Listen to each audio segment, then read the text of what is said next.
Hello everyone, स्वागत है आप सभी का आपके अपने यूट्यूब चैनल सीए रमल लूथरा पर। This is Divya. तो हम लोग बात कर रहे हैं यहाँ पर रीजनिंग के कंप्लीट मॉक टेस्ट की। इससे पहले मैं आपको ऑलरेडी काफ़ी सारे मॉक टेस्ट दे चुकी हूँ। अगर आप लोगों ने नहीं देखे हैं तो आप लोग चैनल पे देख सकते हो।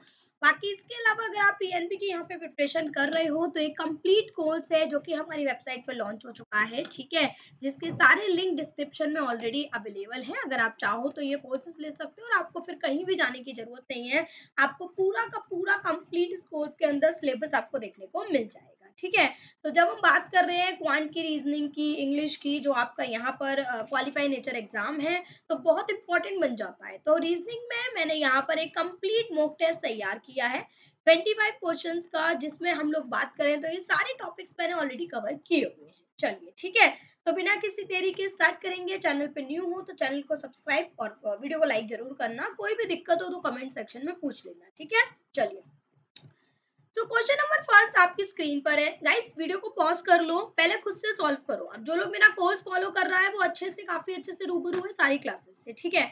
तो वीडियो को पॉज करो, सॉल्व करो, उसके बाद आप वीडियो को देख लो ऑन करके कि किस तरीके से सॉल्व करना है। चेक करो कि आपने सही किया है या नहीं। देखो, Which of the following symbol blank in the statement? आपको बताना है E smaller g definitely true होगा। मतलब कि E smaller g का मतलब है G greater E। तो G से E तक A greater का तो साइन चाहिए ही ना, क्योंकि है ही नहीं। इसका मतलब option number E is the correct answer। I hope so guys, सभी को क्लियर है। Next question number second, pause करके देखते जाइएगा। Which number has the highest sum of digit? तो देखते हैं जरा, ये कितना हो गया 16 है ना, ये कितना हो गया 14, ठीक है, ये कितना हो गया 18। मतलब ये तो हटा ही दो क्योंकि हाईएस्ट अभी तक ये है। ये हो गया आपका 15 और ये होगा आपका 12। तो आपको पता लग गया ये हाईएस्ट है, मतलब आंसर हो जाएगा option number C 855। Question number third की बात करेंगे। If all digit arrange in ascending order within each number, मतलब हर एक नंबर के अंदर डिजिट्स को छोटे से बड़े के फॉर्म में लगा दें। 268 239 558 267 246, then which number will be become third lowest? तो सबसे लोएस्ट क्या है, ये पहला, उसके बाद में दूसरा और ये बनेगा तीसरा। मतलब कि option number 1 is the correct answer, ठीक है।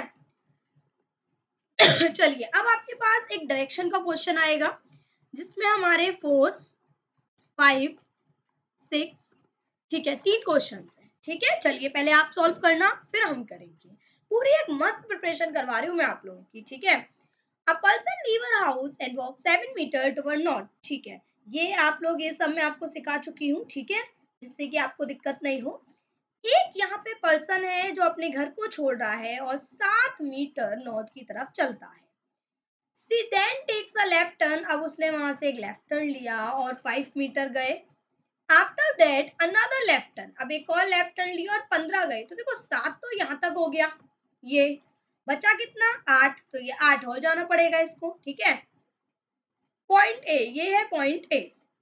From point A she walks 10 metre, वो अब ईस्ट की तरफ में 10 गई। तो देखो 5 तो ये आपका आमने सामने हो गया, 5 और चलना पड़ेगा ईस्ट में जाने के लिए। देन राइट टर्न लेगी यहाँ पर और 4 मीटर चल के point B. She walk south for 18, अब वो यहाँ पर यहाँ से राइट टर्न लेगी, कितना राइट टर्न लेगी, सॉरी राइट नहीं, वॉक साउथ, साउथ में जाएगी 18 मीटर। आई होप गाइस सभी को यहाँ तक क्लियर है। अब आएंगे इसके क्वेश्चंस पर। Total distance travel by the person, total तो बहुत आसान है, आप यहीं से काउंटिंग कर लो। 7 + 5 + 15 + 10 + 4 + 18, देखो जरा कितना हुआ, ये 20 और ये 10 30 और ये 22 और ये 7, मतलब कि ये हो गया आपका यहाँ पर 59, ऑप्शन नंबर बी, ठीक है। Next, the person takes how many left turn reach coffee shop from her house, मतलब कि उसने अपने घर से कितने लेफ्ट टर्न लिए, एक बार, फिर ये लेफ्ट टर्न 2 बार, फिर ये लेफ्ट टर्न 3 लेफ्ट टर्न लिए हैं उसने। तो आंसर हो जाएगा option number C 3। Direction coffee shop with respect to house, मतलब कि हाउस के रिस्पेक्ट में कॉफी शॉप इस साइड है ना, तो ये क्या होता है, दैट इज साउथ ईस्ट, मतलब कि option number D is the correct answer. I hope guys सभी को क्लियर है। चलिए अब करेंगे next question number 7। How many pair, यहाँ पे हमें बनाने हैं pair digit between ascending order and descending order. तो देखते हैं कब कब, देखते हो 6 से 7 8, एक तो ये पेयर बन गया, 3 4 5 6 एक ये भी बन गया, फिर तो नहीं है 8 से 9, 5 से 6 7 8 9, 3 से 4 5 6 6 से नहीं। अब आ जाओ बैक 7 8 9 5 6 7 8, एक ये रहा 7 8 9, 3 से 4 5 6 7, 5 से 6 7 8, बस आपके बनेंगे यहाँ पर। चलिए अब एक पजल आएगी आपकी, क्वेश्चन नंबर 9। वीडियो को पॉज कीजिए और सॉल्व कीजिए। गाइस इसके क्वेश्चंस तो आप लोग कर ही लेना है ना, क्वेश्चंस तो आई होप कि मुझे करवाने की जरूरत नहीं है, और हम सीधे यहाँ पे पजल सॉल्व करेंगे। A B C D E F G H एक सर्कुलर टेबल के अराउंड में बैठे हुए हैं। कितने लोग हैं, ये हमारे पास में 8 लोग हैं। आप सभी लोग जानते हो मैं हमेशा 2 पॉसिबिलिटी लेके क्वेश्चन सॉल्व करवाती हूँ। Facing inside C 3 places away, 3 places away का मतलब होता है 2 का गैप। गाइस सबसे पहले आप लोगों ने ये समझना जरूरी है कि 3 प्लेसेस अवे का मतलब 3 का गैप नहीं है, 2 का गैप है। 3 प्लेसेस अवे का मतलब है तीसरी जगह पे वो बैठा हुआ है। G second to the right of one neighbour of C, अब सी का जो भी कोई एक नेबर है उसके इमीडिएट राइट में जी है। ए एंड एच अपोजिट है एक दूसरे के, ई जस्ट लेफ्ट में है बी के, और बी एच के बगल में है। ठीक है चलिए स्टार्ट करते हैं। सी और डी से कर ले, नहीं यार आई थिंक सी और डी से करके हम क्या करेंगे, कुछ कनेक्शन तो मिल नहीं रहा है। पजल तो सिंपल है, बस थोड़ी आपको ट्रिकी बना दी गई है। चलो सी से करते हैं। देखो अगर मान लो सी आपका ये रहा, तो सी के बगल में एक तो ये है एक तो ये है। ठीक है सी के one of the immediate neighbour के, sorry second to the right G है, तो पहले हम ये वाला पर्सन मानते हैं तो सेकंड राइट में ये हो गया। ठीक है फिर ये वाला पर्सन मानते हैं तो सेकंड राइट में ये हो गया, मतलब ये कंडीशन आपकी डन हो गई। ठीक है अब सी और डी के बीच में 2 है, ये 1 2 डी आपकी दोनों जगह पे आ सकता है। अब बचा ए और एच, तो ए और एच के आने की बस यही जगह है, और यहाँ पे अगर हम पहले हम इसी को सॉल्व कर लेते हैं, है ना। एच के बगल में बी है, अगर बी यहाँ है तो ई नहीं आ रहा, और अगर हम यहाँ पे एच को ले रहे हैं बी यहाँ है तो भी नहीं आ रहा, मतलब पॉसिबिलिटी हो जाती है आपकी गलत। आई होप गाइस सभी को क्लियर है। चलो अब यहीं पे हम इसकी भी दूसरी पॉसिबिलिटी बना लेते हैं कि ये था आपका एक बार डी या तो यहाँ पर आएगा। ठीक है एक बार हमने डी यहाँ पर ले लिया, और इसके अलावा एक बार हमने डी यहाँ पर ले लिया। अब ए और एच की आने की अभी भी 2 जगह हैं, ये रही और ये रही, ये 2 जगह हैं आपकी ए और एच की। ठीक है यहाँ बात करें तो यहाँ पे एक ही जगह है ए और एच की। अब एच के बगल में बी आना है तो एच और ए ये हो गया कंफर्म। अब आपको पता है एच के बगल में बी आना है और बी के इमीडिएट लेफ्ट में ई आना है, ये तो बन गया। वाओ बहुत बढ़िया। अब इसको देखते हैं ये कैंसिल होगा कि नहीं, है ना, ये किसी ना किसी कीमत पे कैंसिल तो करना पड़ेगा। कैसे होगा अब देखते हैं हम लोग यहाँ पर। अगर हम ए और एच को यहाँ ले रहे हैं, एच को यहाँ लिया तो बी बनेगा, ई नहीं बनेगा, एच को यहाँ लिया तो भी नहीं बनेगा। ए और एच को यहाँ लो, एच को यहाँ लिया तो एच के बगल में बी आना है, नहीं बनेगा, तो एच ये हो गया, ए ये हो गया, बी भी यहाँ बनाए यहाँ भी बनाए, ई नहीं बनेगा। आंसर क्या बचा है आपका, A B C D E F, F आपका डन। आई होप गाइस सभी को क्लियर है। चलिए अब इसके क्वेश्चंस आप लोग सॉल्व करना। ठीक है नेक्स्ट क्वेश्चन पे आएंगे, क्वेश्चन नंबर 13। तो ये जो कोडिंग डिकोडिंग है ना, ये मैंने आप लोगों को 2 तरीके से बताया है। एक बताया है कि अगर आप लिख के कर लो, और एक मैंने आपको बताया बिना लिखे कर लो। देखो बिना लिखे हम लोग जब करते हैं जब हमारे पास में टाइम कम है, यहाँ पे हमें टाइम मिला हुआ है, क्वालिफाई नेचर है, तो बहुत ज्यादा ना अपने नेगेटिव मार्किंग की तरफ या क्वेश्चंस में नेगेटिव मत जाओ, आराम से लिख के करो, कोई जल्दबाजी नहीं है। ठीक है चलिए तो हमने लिखा innovation drive modern economy on collaboration, drives हो गया शायद, फॉर ग्रोथ फॉस्टर्स। चलिए सबसे पहले इनोवेशन ये रहा और इनोवेशन ये रहा, दोनों में क्या कॉमन है, एल ए। हाँ एल ए दिख रहा है, पी आई नहीं है, आर यू भी कॉमन है गाइस, आर यू भी कॉमन है, और एल ए आर यू कहीं और नहीं है। तो इनोवेशन में एल भी आ सकता है, आर यू भी। भाई ऐसा क्या है जो दोनों में है, वो है मॉडर्न। तो इसका मतलब मॉडर्न और इनोवेशन का जो कोड होगा वो आपका पॉसिबिलिटी में चला जाएगा। आगे आते हैं, ड्राइव येरा तीनों में है। तो पीआई आपका तीनों में नहीं है। बीई आपका अगर हम बात करें यहाँ पर तो नहीं, ये तो थ्राइव्स था ना, तो एक तो पहले थ्राइव्स लिखो, एक हमने थ्राइव नहीं लिखा है। ड्राइव बस इन दोनों में है, तो इसका मतलब है पीआई कॉमन है, बिल्कुल बहुत बढ़िया, पीआई कैंसिल। तो अब जो इकोनॉमी बचेगा उसके लिए बीई बचेगा, ठीक है, इकोनॉमी इन दोनों में कॉमन है। अब आते हैं यहाँ पर ऑन और कोलैबोरेशन। कोलैबोरेशन दोनों में कॉमन है, बीई को हटा लो।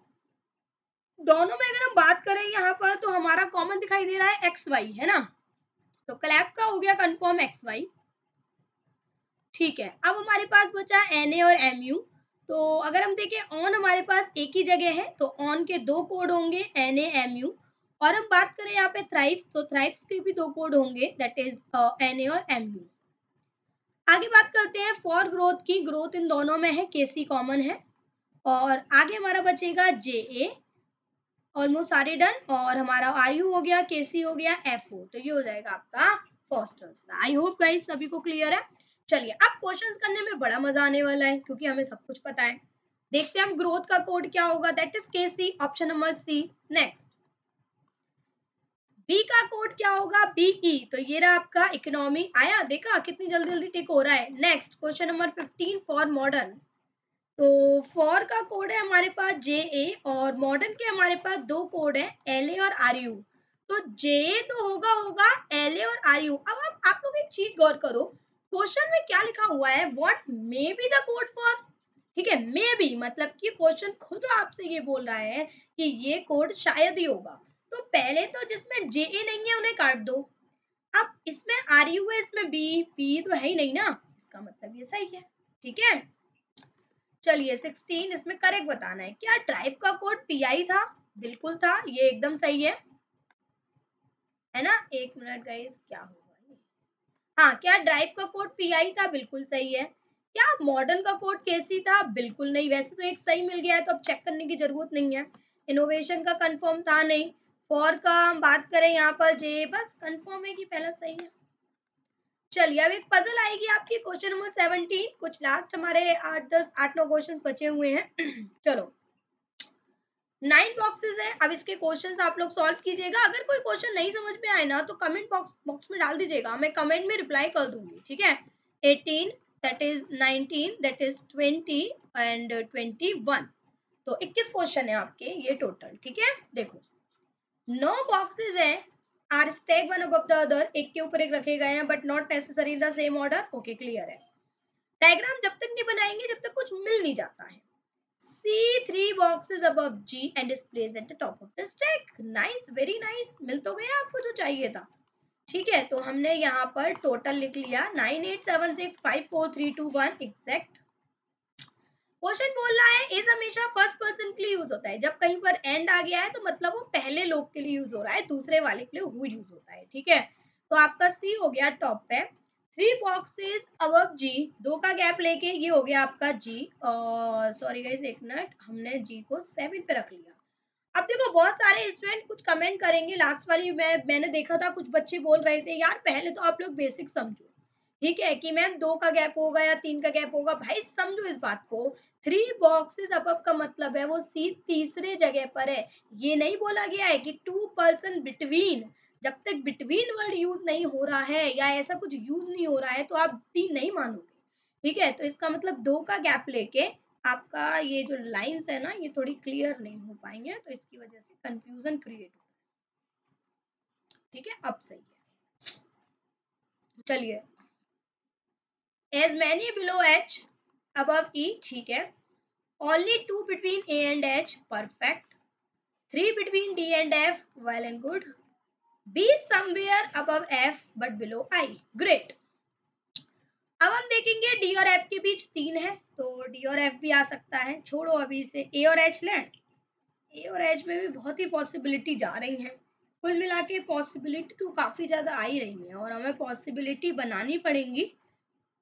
इसके अलावा कोई ऑप्शन दिख नहीं रहा है, तो मेरे पास में एक ऑप्शन है डी और एफ का। चलो देखो 1 2 3 या तो डी और एफ यहाँ आएगा, ये मैंने बना दिया है, डॉट याद रखो, है ना। या फिर अगर एक और पॉसिबिलिटीज है तो 1 2 3 डी और एफ इधर आएगा, है ना। और एक पॉसिबिलिटी और बनेगी, डी और एफ इधर आएगा। अब एफ ऊपर नहीं आ सकता क्योंकि एफ के ऊपर कहीं ना कहीं कौन है, बी है। तो आपका एफ ये कंफर्म हो गया, डी ये कंफर्म हो गया, एफ के ऊपर बी और आई ये डन हो गया। क्या ए और एच बना पाओगे? बिल्कुल नहीं, हटा दो, इधर आ जाओ। अगर हम बात करें तो एफ यहाँ नहीं आ सकता, एफ यहाँ आ गया, डी यहाँ आ गया। अब रुक जाओ, ए और एच के लिए पॉसिबिलिटी है, थोड़ा रुको, आगे बढ़ो। एफ को हम यहाँ भी ले सकते हैं, ठीक है, यहाँ पे भी हमारी दो पॉसिबिलिटी बन रही है, एफ यहाँ पे, डी यहाँ पे, एफ यहाँ पे और डी यहाँ पे। तो ये वाली लाइन हो गई डन। अब बचता है हमारा ए और एच, और बोला गया है एच के नीचे जितने हैं ई के ऊपर इतने हैं। एच को यहाँ ले तो भी ई बन रहा है, एच को यहाँ ले 1 2 3 4, 1 2 3 4, नहीं फिर ई नहीं बनेगा। एच को यहाँ ले 3, नहीं बनेगा। एच को यहाँ ले, हाँ ये भी बन जाएगा, ठीक है। एच यहाँ पर भी आ सकता है और एच यहाँ पर भी आ सकता है, और यहाँ पे आपका ये डायग्राम जो है वो बन रहा है। बट सुनो मेरी बात, अगर हमने एच को यहाँ लिया तो ऊपर ए आ जाएगा, और एफ के ऊपर दो जगह चाहिए तो हम एच को यहाँ नहीं ले सकते। ये एच हो गया, ये आपका ई हो गया, दो छोड़ के ए हो गया, गलत, क्योंकि फिर हमारी बी और आई के लिए जगह नहीं है, ठीक है। अब हम बात करेंगे यहाँ पे ए और एच के लिए केवल यही जगह है, ठीक है, बहुत बढ़िया। एच को यहाँ ले लें तो भी आपका ई आ जाएगा, और एच को यहाँ ले लें 1 2 3 तो नहीं आएगा। तो एच हो गया कंफर्म, ए हो गया कंफर्म, और ये आपका ई हो गया। और एफ के ऊपर, अरे वाओ, यही जब सही है तो आगे चेक ही मत करो, आंसर डन। Everybody clear? तो 21 क्वेश्चन यहाँ तक डन। चलिए क्वेश्चन नंबर 22 23, कोई भी क्वेश्चन पूछना हो कमेंट सेक्शन में डाल देना। बोला गया है हमको, there are 7 friends standing in a line from left to right, 7 लोग हैं। To buy ticket for a movie, भाई एक मूवी देखने जा रहे हैं जिसकी टिकट ये लोग परचेज कर रहे हैं, उसके लिए लोग लाइन में खड़े हुए हैं। F third in line from left, 1 2 3, ये हो गया एफ। 7 लोग हैं तो 3 4 5 6 7 कंफर्म हो गया। D just behind of A, D एकदम पीछे है ए के, तो ये हो गया। आगे बढ़ेंगे, E behind of both A and C, A और सी दोनों के पीछे ई है। अच्छा ई नहीं है तो कंफर्म हो गया, फिर ई आगे होगा।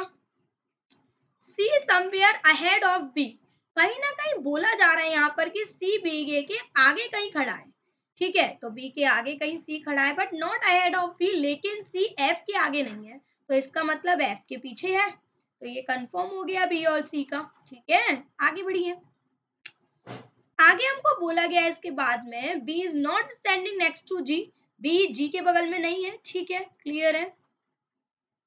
आगे बढ़ेंगे, G is not directly next to E, G और ई बगल बगल में नहीं। देखो डायग्राम कैसे सेट होगा, ए को या तो यहाँ पे ले लो या फिर यहाँ पे, है ना। ए को या तो यहाँ पे लो या फिर यहाँ पे, ये दो कंडीशन बनेंगी। अब ए के एकदम पीछे डी है तो ये डी कंफर्म हो गया, और ए के आगे ई बनना है और ई और जी बगल में नहीं आने, पॉसिबिलिटी गलत, डन। Everybody clear? चलिए नेक्स्ट बात करेंगे हम लोग, ये पजल तो इसमें नेक्स्ट वाले में ऐड करूंगी मैं ये, ठीक है। हाँ तो ये इसमें क्वेश्चन ज्यादा आ गए है ना, थोड़े क्वेश्चन एक्स्ट्रा हो गए, चलो कोई बात नहीं। अभी हम लोग 23 क्वेश्चंस रखेंगे कंप्लीट, और ये मैं आप लोगों को एज अ होमवर्क दूंगी, और ये मैं नेक्स्ट क्लास में कवर करूंगी 24 और 25, ठीक है। कुछ होमवर्क भी रहना चाहिए ना, तो जल्दी से इस पजल को सॉल्व करो, एक बड़ी मजेदार सिंपल सी पजल है, देखो आप लोग कर पाते हो या नहीं, ठीक है। कमेंट सेक्शन में इसका आंसर जरूर डालना कि इनमें से कौन सा ट्रू है। चलिए गाइस, बहुत बहुत शुक्रिया, take care all of you, have a very good day, see you in the next class. Hello friends, कैसे हैं आप सब। आज हम लेके आए हैं अपना क्वांटिटेटिव एप्टीट्यूड का पहला मॉक पीएनबी क्रेडिट ऑफिसर के एग्जाम के लिए। फ्रेंड्स, जैसे कि हमें पता है कि पीएनबी क्रेडिट ऑफिसर के एग्जाम में क्वांटिटेटिव एप्टीट्यूड की सबसे ज़्यादा वेटेज है, जो कि आपके क्वालिफाइंग सब्जेक्ट्स हैं। क्वांटिटेटिव एप्टीट्यूड में आपके 50 क्वेश्चन आएंगे। आज हम एक साथ उन सबको प्रैक्टिस करेंगे। फ्रेंड्स, अगर आप इंपॉर्टेंट टॉपिक की बात करें तो मैं ये अपनी पुरानी वीडियोज़ में भी बता चुका हूँ। अप्रॉक्सीमेशन,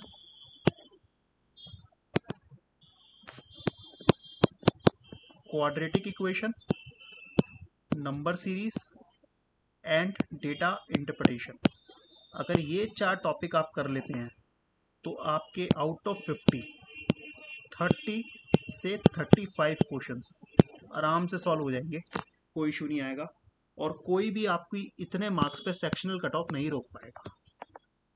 सिर्फ ये 4 टॉपिक्स आपने सबसे पहले पढ़ने हैं और अच्छे से समझने हैं, और इसके बाद आपने बाकी टॉपिक्स पढ़ने हैं।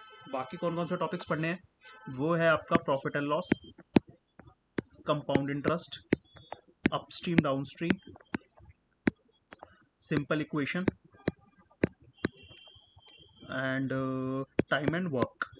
अगर आप ये 5 टॉपिक अच्छे से पकड़ लेते हैं तो आपके 7 से 8 क्वेश्चन हो जाएंगे। 35 क्वेश्चन यहाँ, 8 यहाँ, बनते हैं हमारे 43। रेस्ट 7 क्वेश्चंस आपके किसी भी टॉपिक से आ सकते हैं। डाटा सफिशिएंसी हो सकता है इन्हीं 4 टॉपिक में से इसमें से 35 की जगह 40 क्वेश्चंस आ जाए, तो वो चीज़ें आपको खुद मैनेज करनी होंगी। सो आज हम स्टार्ट करने जा रहे हैं हमारा पहला मॉक।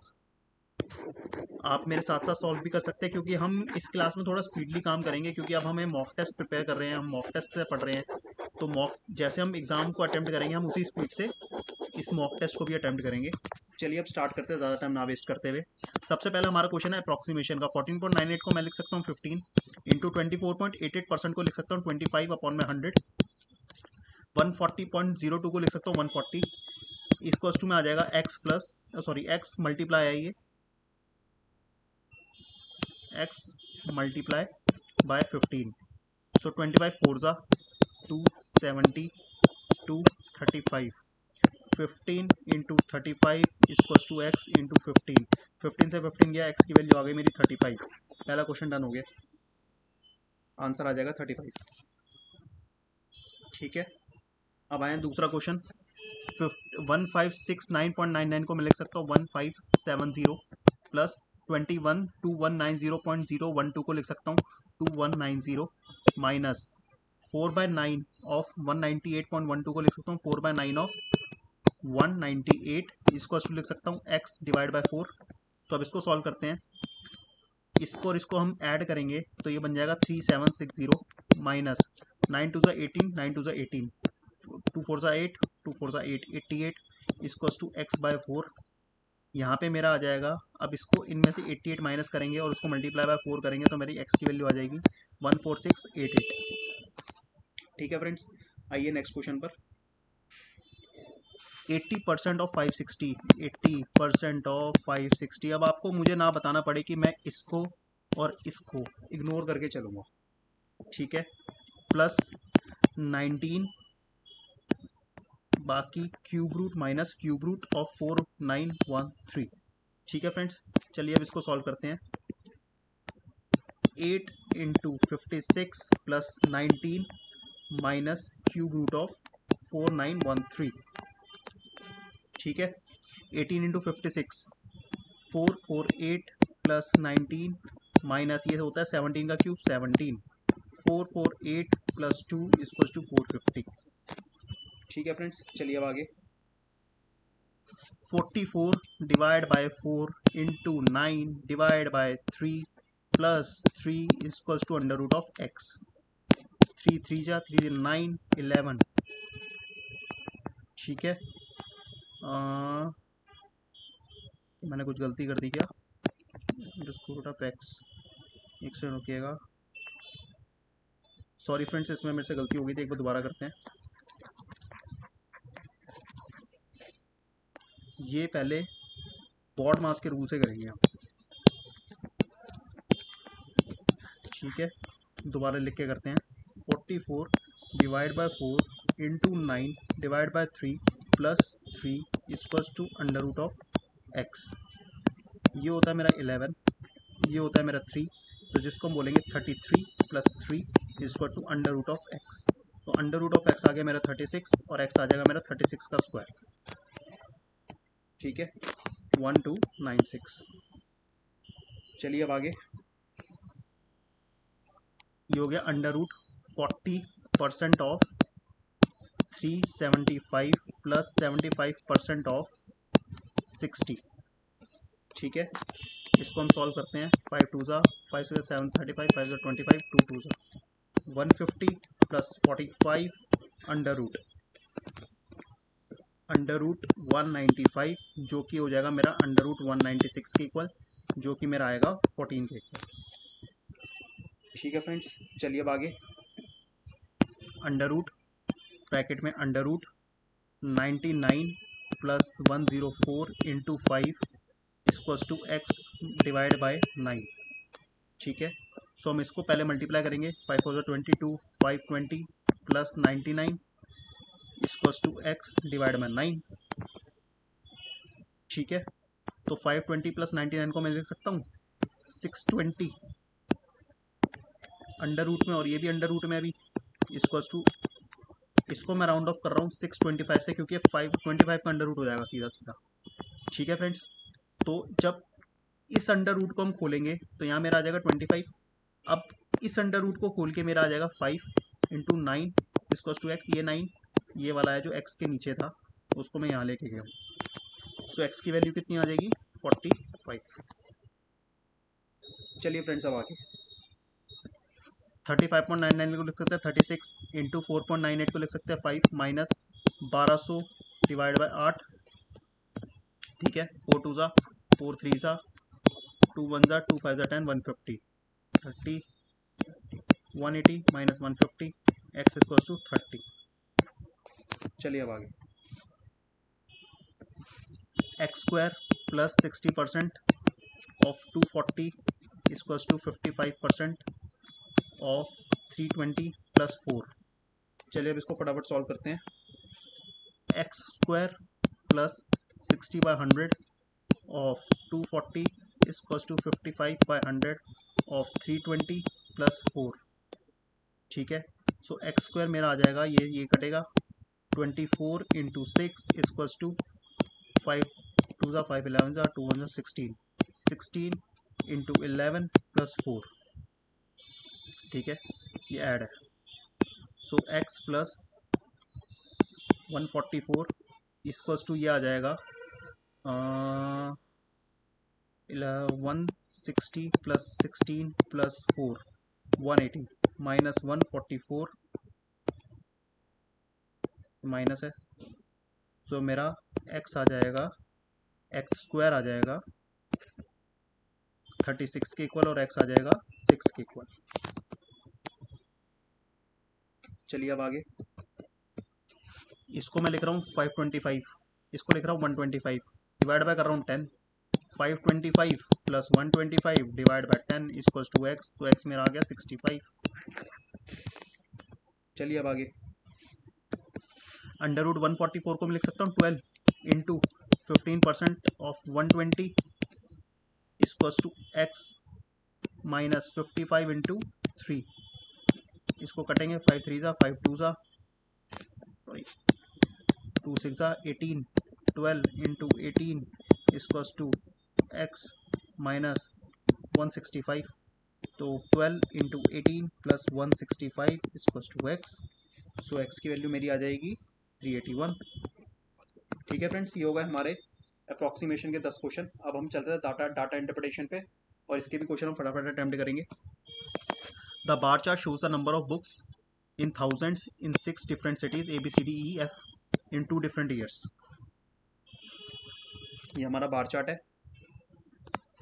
ये हमारे को 2 3 4 5, ये हर एक छोटी जो लाइन है हमारी वो बेसिकली 2000 को इम्प्लीमेंट करती है, क्योंकि 5 ही लाइन है और बीच में जो डिफरेंस है वो 1000 का है।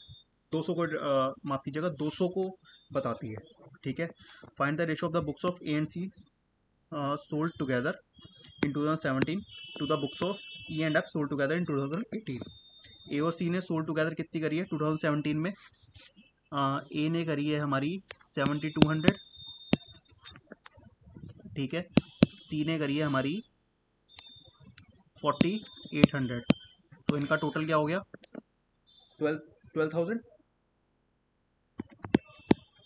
ठीक है, और ई और एफ ने कितनी करी है? ई और एफ ने करी है 138 13,800। एक बार चेक भी कर लेते हैं।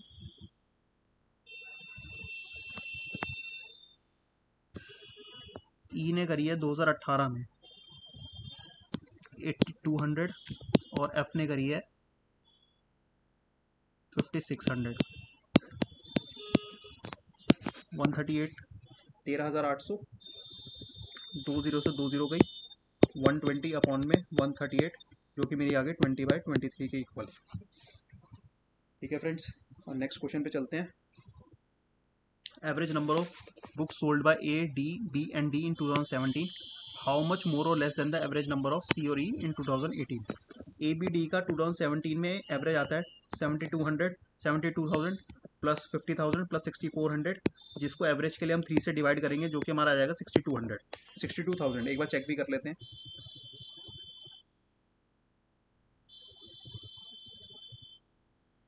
ये फ्रेंड्स ऊपर वाले क्वेश्चन में फिगर थाउजेंड्स में, तो यहाँ पे आप 1 0 डाल लेगा, लेकिन जब हमारा कटेगा तो कुछ फर्क नहीं पड़ेगा, वो तीनों के तीनों कट जाएंगे।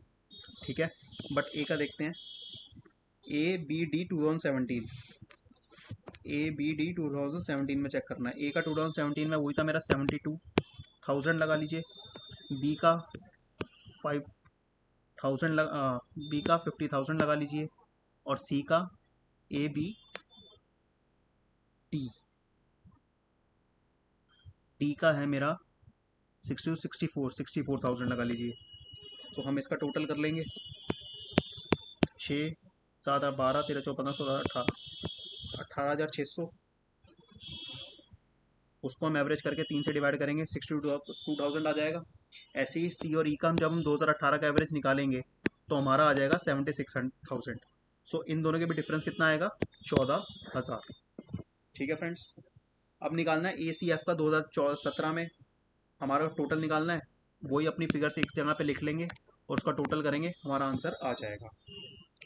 इसमें फ्रेंड्स कुछ नहीं है, आपको सिर्फ बार चार्ट पढ़ना आना। बेसिकली आपको जो हमारी टेबल्स हैं वो पढ़नी आनी चाहिए, और उसके बाद इस डीआई के क्वेश्चन में समझाने लायक कुछ नहीं आता पेपर में। ठीक है फ्रेंड्स, अब जैसे इसमें पूछा वो टोटल बुक्स बता दो 6 कंपनीज ने कितनी सोल्ड करी है 2018 में।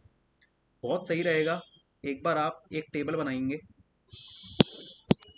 जिसको 3 पार्ट्स में डिवाइड कर लेंगे, 2017, 2018, A B C D E F, और ये सारी फिगर्स एक एक करके लिख लेंगे, और उसके बाद यहाँ पे उनका टोटल लिख लेंगे। उसके बाद 2018 का पूछा हुआ है, सीधा इसका टोटल बता देंगे। ये आप क्वेश्चन स्टार्ट करने से पहले भी कर सकते हैं, ताकि आपको क्वेश्चन में स्टार्टिंग से ही पता हो कि आपसे वो क्या पूछ रहा है। ठीक है फ्रेंड्स, अब number of book sold by A in 2018 पूछा हुआ है। 2018 में उसने कितनी बुक सोल्ड करी है, तो यहाँ से हम 2018 का देख लेंगे। ठीक है फ्रेंड्स, ये था आपका एक डीआई का सैम्पल क्वेश्चन, जो जिस तरीके का क्वेश्चन आपके पेपर में आ सकता है। अब फ्रेंड्स ये हमने एक और डीआई का क्वेश्चन डाला हुआ है जिसमें हमने पाई चार्ट दे रखा है। अब पाई चार्ट देखने के लिए फ्रेंड्स सबसे पहले आपको अंडरस्टैंडिंग करनी पड़ेगी पाई चार्ट की। इसमें दे रखा है वेरियस एक्सपेंडिचर एंड सेविंग। ठीक है फ्रेंड्स, अब सिंपल सी चीज़, अगर हम अपने घर में भी एक्सपेंडिचर और सेविंग करते हैं तो हम अपनी इनकम से करते हैं, और इनकम हमेशा एक्सपेंडिचर प्लस सेविंग के इक्वल होती है। ठीक है, अब देखते हैं क्या पूछा हुआ है। If the amount spend by Ravi on rent is 12,000, then find its monthly income. अब रेंट 12,000 पे कर रहा है, तो हमारे को उसकी मंथली इनकम निकालनी है। उससे पहले इंस्ट्रक्शन में क्या है, read the pie chart carefully and answer the question given below. The following pie chart shows the distribution of 4 different types, education, rent, transport and other, of monthly expenditure and the savings of Ravi. ठीक है, अब अगर Ravi rent पे 12,000 खर्च कर रहा है, rent है हमारा ये, इस पे रवि 12,000 रुपये खर्च कर रहा है। 1/5 ऑफ एक्स मेरा अगर 12,000 है, तो मेरी एक्स कितनी होगी, 12,000 इंटू 5, 60,000। ठीक है फ्रेंड्स, मेरी इनकम होगी 60,000। अब रवि की मंथली इनकम 30,000 है। Find the average amount spend in education, rent and transport. Education, rent and transport, education, rent and transport, 20 30 40, 44% निकालना है इसकी इनकम का। अब इनकम कितनी है इसकी, 30,000, और उसको डिवाइड बाय 3 कर देना एवरेज निकालने के लिए। 2 0 से 2 0 गई, ये आ गया 100, ये आ जाएगा 44,000 और 4400। ठीक है फ्रेंड्स, चलिए अब if Ravi spend 45% of his saving और lends 45% of saving to his friends which is इतना, then find the spend on education of Ravi, education by Ravi. अब इसका सेविंग्स का 24% का आपको 45% दे रखा है, 1260। और आपको निकालना है कि रवि ने एजुकेशन पे कितना पैसा लगाया। ठीक है फ्रेंड्स, और find the difference between the amount spend on transport and education is 800। तो हमारे को रवि की इनकम बतानी है। ट्रांसपोर्ट और एजुकेशन पे उसने कितना अमाउंट खर्च जितना भी परसेंटेज में अमाउंट खर्च कर रहा है उसका डिफरेंस 800 दे रखा है, और वहाँ से हमें उसकी इनकम निकालनी है। अब ट्रांसपोर्टेशन में कितना अमाउंट खर्च कर रखा है वो देख लें एक बार। ट्रांसपोर्टेशन और एजुकेशन में,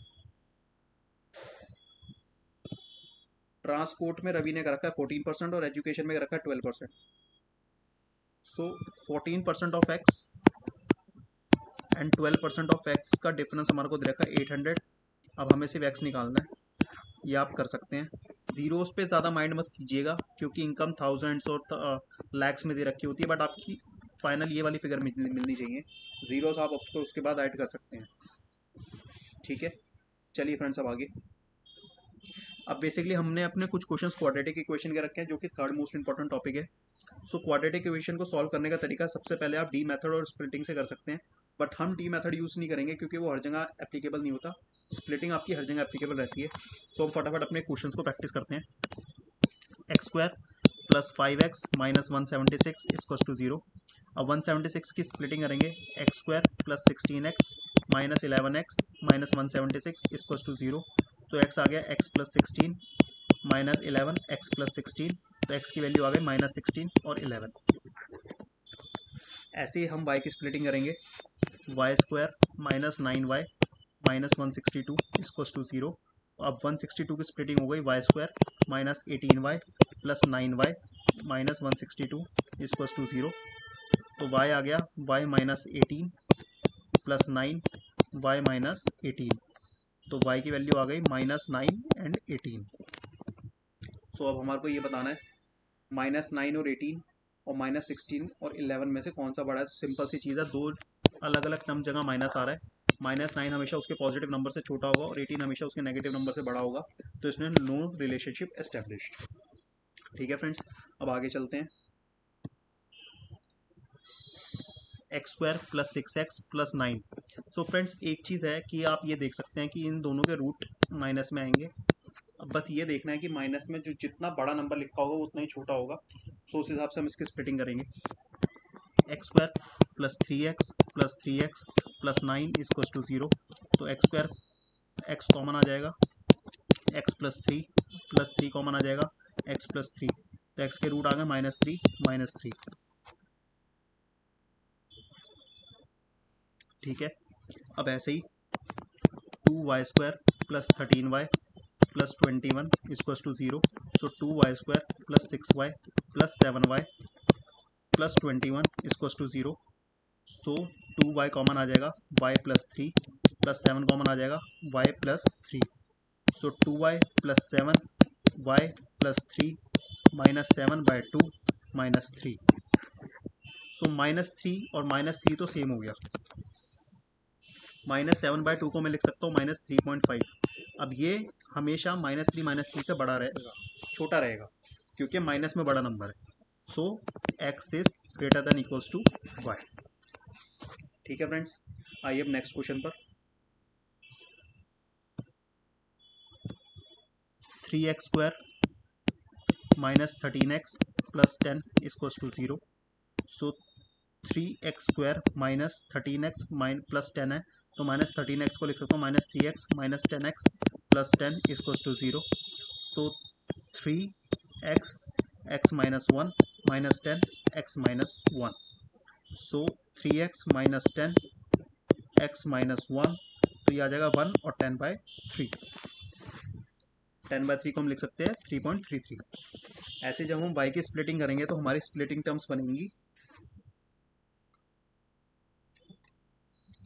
10 और 12। तो जाहिर सी बात है 3.33 से हमेशा 12 भी बड़ा होगा, 10 भी, और 10 और 10 कॉमन भी है, तो y बड़ा होगा हमारा x से। ठीक है फ्रेंड्स, चलिए अब आगे।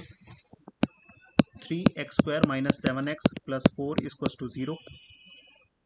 ठीक है, अब इसकी स्प्लिटिंग करेंगे, हमारा ये 12 बनना चाहिए, 4 3 सा 12 होता है, तो 3x square minus 4x minus 3x plus 4 equals to 0। So इधर हमारा कॉमन आ जाएगा x, 3x माइनस 4 और यहाँ माइनस 1, 3x माइनस 4।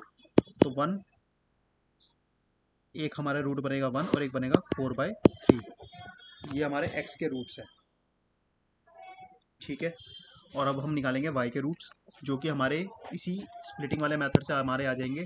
10 और 20 के लिए हम लिख देंगे 4 और 5 और 4, जिससे हमारी स्प्लिटिंग बनेगी 2 एंड 2.5। तो y हमेशा x से बड़ा रहेगा इस केस में भी, ठीक है फ्रेंड्स। अब ये वाला है हमारा x प्लस 8 का square equals to 36x minus 32। इसको हमें खोलना पड़ेगा a प्लस बी के होल स्क्वायर के, a square plus B square plus 2ab equals to 36x minus 32। इसमें मैंने फॉर्मूला a प्लस बी के होल स्क्वायर का लगाया है, ठीक है। अब ये को इधर ले जाएंगे और ये को इधर ले आएंगे, फिर इन दोनों का जो सम बनेगा जो कि बनेगा 20, इसको हम इधर ले आएंगे। सो हमारी इक्वेशन क्या बनेगी, X square minus 20x plus 96 equals to 0, ठीक है फ्रेंड्स। अब 96 को हमें स्प्लिट करना है, जो कि हमारा बनेगा X square minus 12x minus 8x plus 96 equals to 0। X minus 12 minus 8 X minus 12 equals to 0।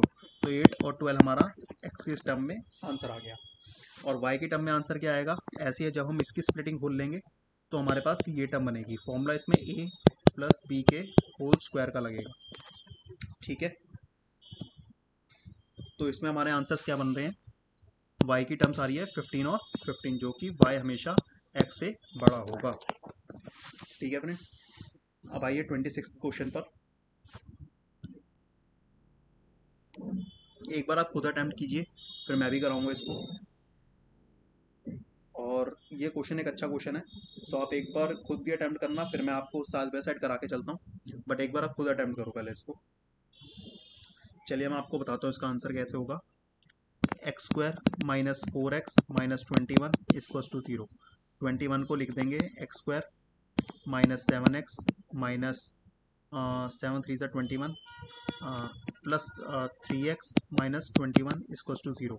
तो x माइनस 7 और प्लस 3 आ जाएगा x माइनस 7, तो x के रूट आ जाएंगे -3 और 7, ठीक है फ्रेंड्स। इतना समझ में आता है। अब y का करेंगे। y की क्या इक्वेशन हमारी, Y square minus 8y plus 16, ठीक है। Y square minus 8y plus 16 equals to 0। So 16 को हम लिख सकते हैं 16 और 4 4 सा 16 minus 4y plus 16 equals to 0। y minus 4 y minus 4, तो 4 एंड 4। अब यहाँ पे 4 एंड 4 आए हमारे रूट्स। ऊपर रूट आया -3 7, 7 4 और 4 दोनों से बड़ा होगा, और -3 4 और 4 दोनों से छोटा होगा। तो हमारे को क्या करना चाहिए इस केस में, आप बताइए।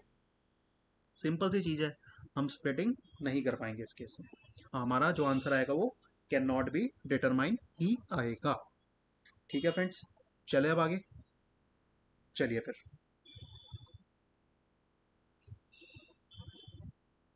क्वेश्चन नंबर 29 है। अब 29 30 में से मैं आपको 29 करा रहा हूँ, उसके बाद 30 आप खुद अटेम्प्ट करेंगे। बिल्कुल बेसिक क्वेश्चन है, वैसे तो 29 बहुत बेसिक है, लेकिन चलो ठीक है, एक और क्वेश्चन ये देख लेते हैं।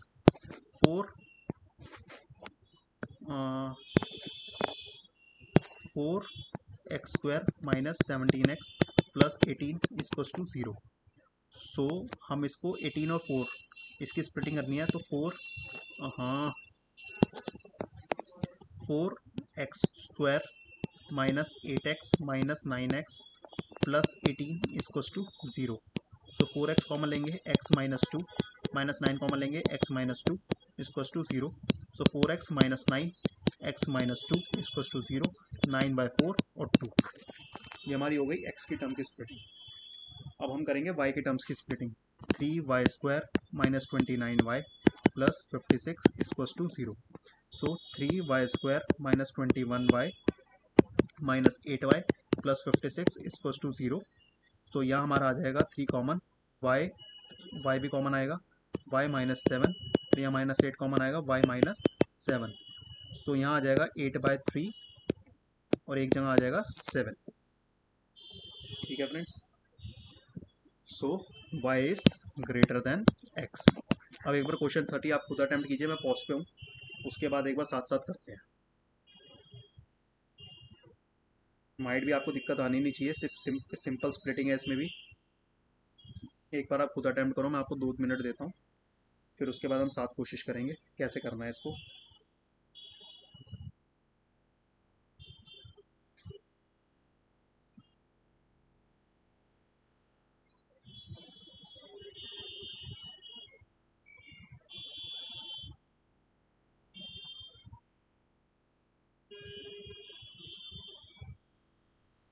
ठीक है फ्रेंड्स, इसको स्टार्ट करते हैं। ये तो वैसे कुछ भी नहीं है, आपको सीधा स्प्लिटिंग इसमें करनी है। जैसा आप देख सकते हैं हमें 18x बनाना है 144 को। तो 20 प्लस का 24x माइनस का 6x, बड़े का साइन यहाँ पे लागू होगा तो इसलिए यहाँ पे प्लस साइन लगेगा। सो इससे हमारे x के रूट्स आ गए 6 एंड माइनस 24। और जब हम y की स्प्लिटिंग करेंगे सो उससे हमारे रूट्स आ जाएंगे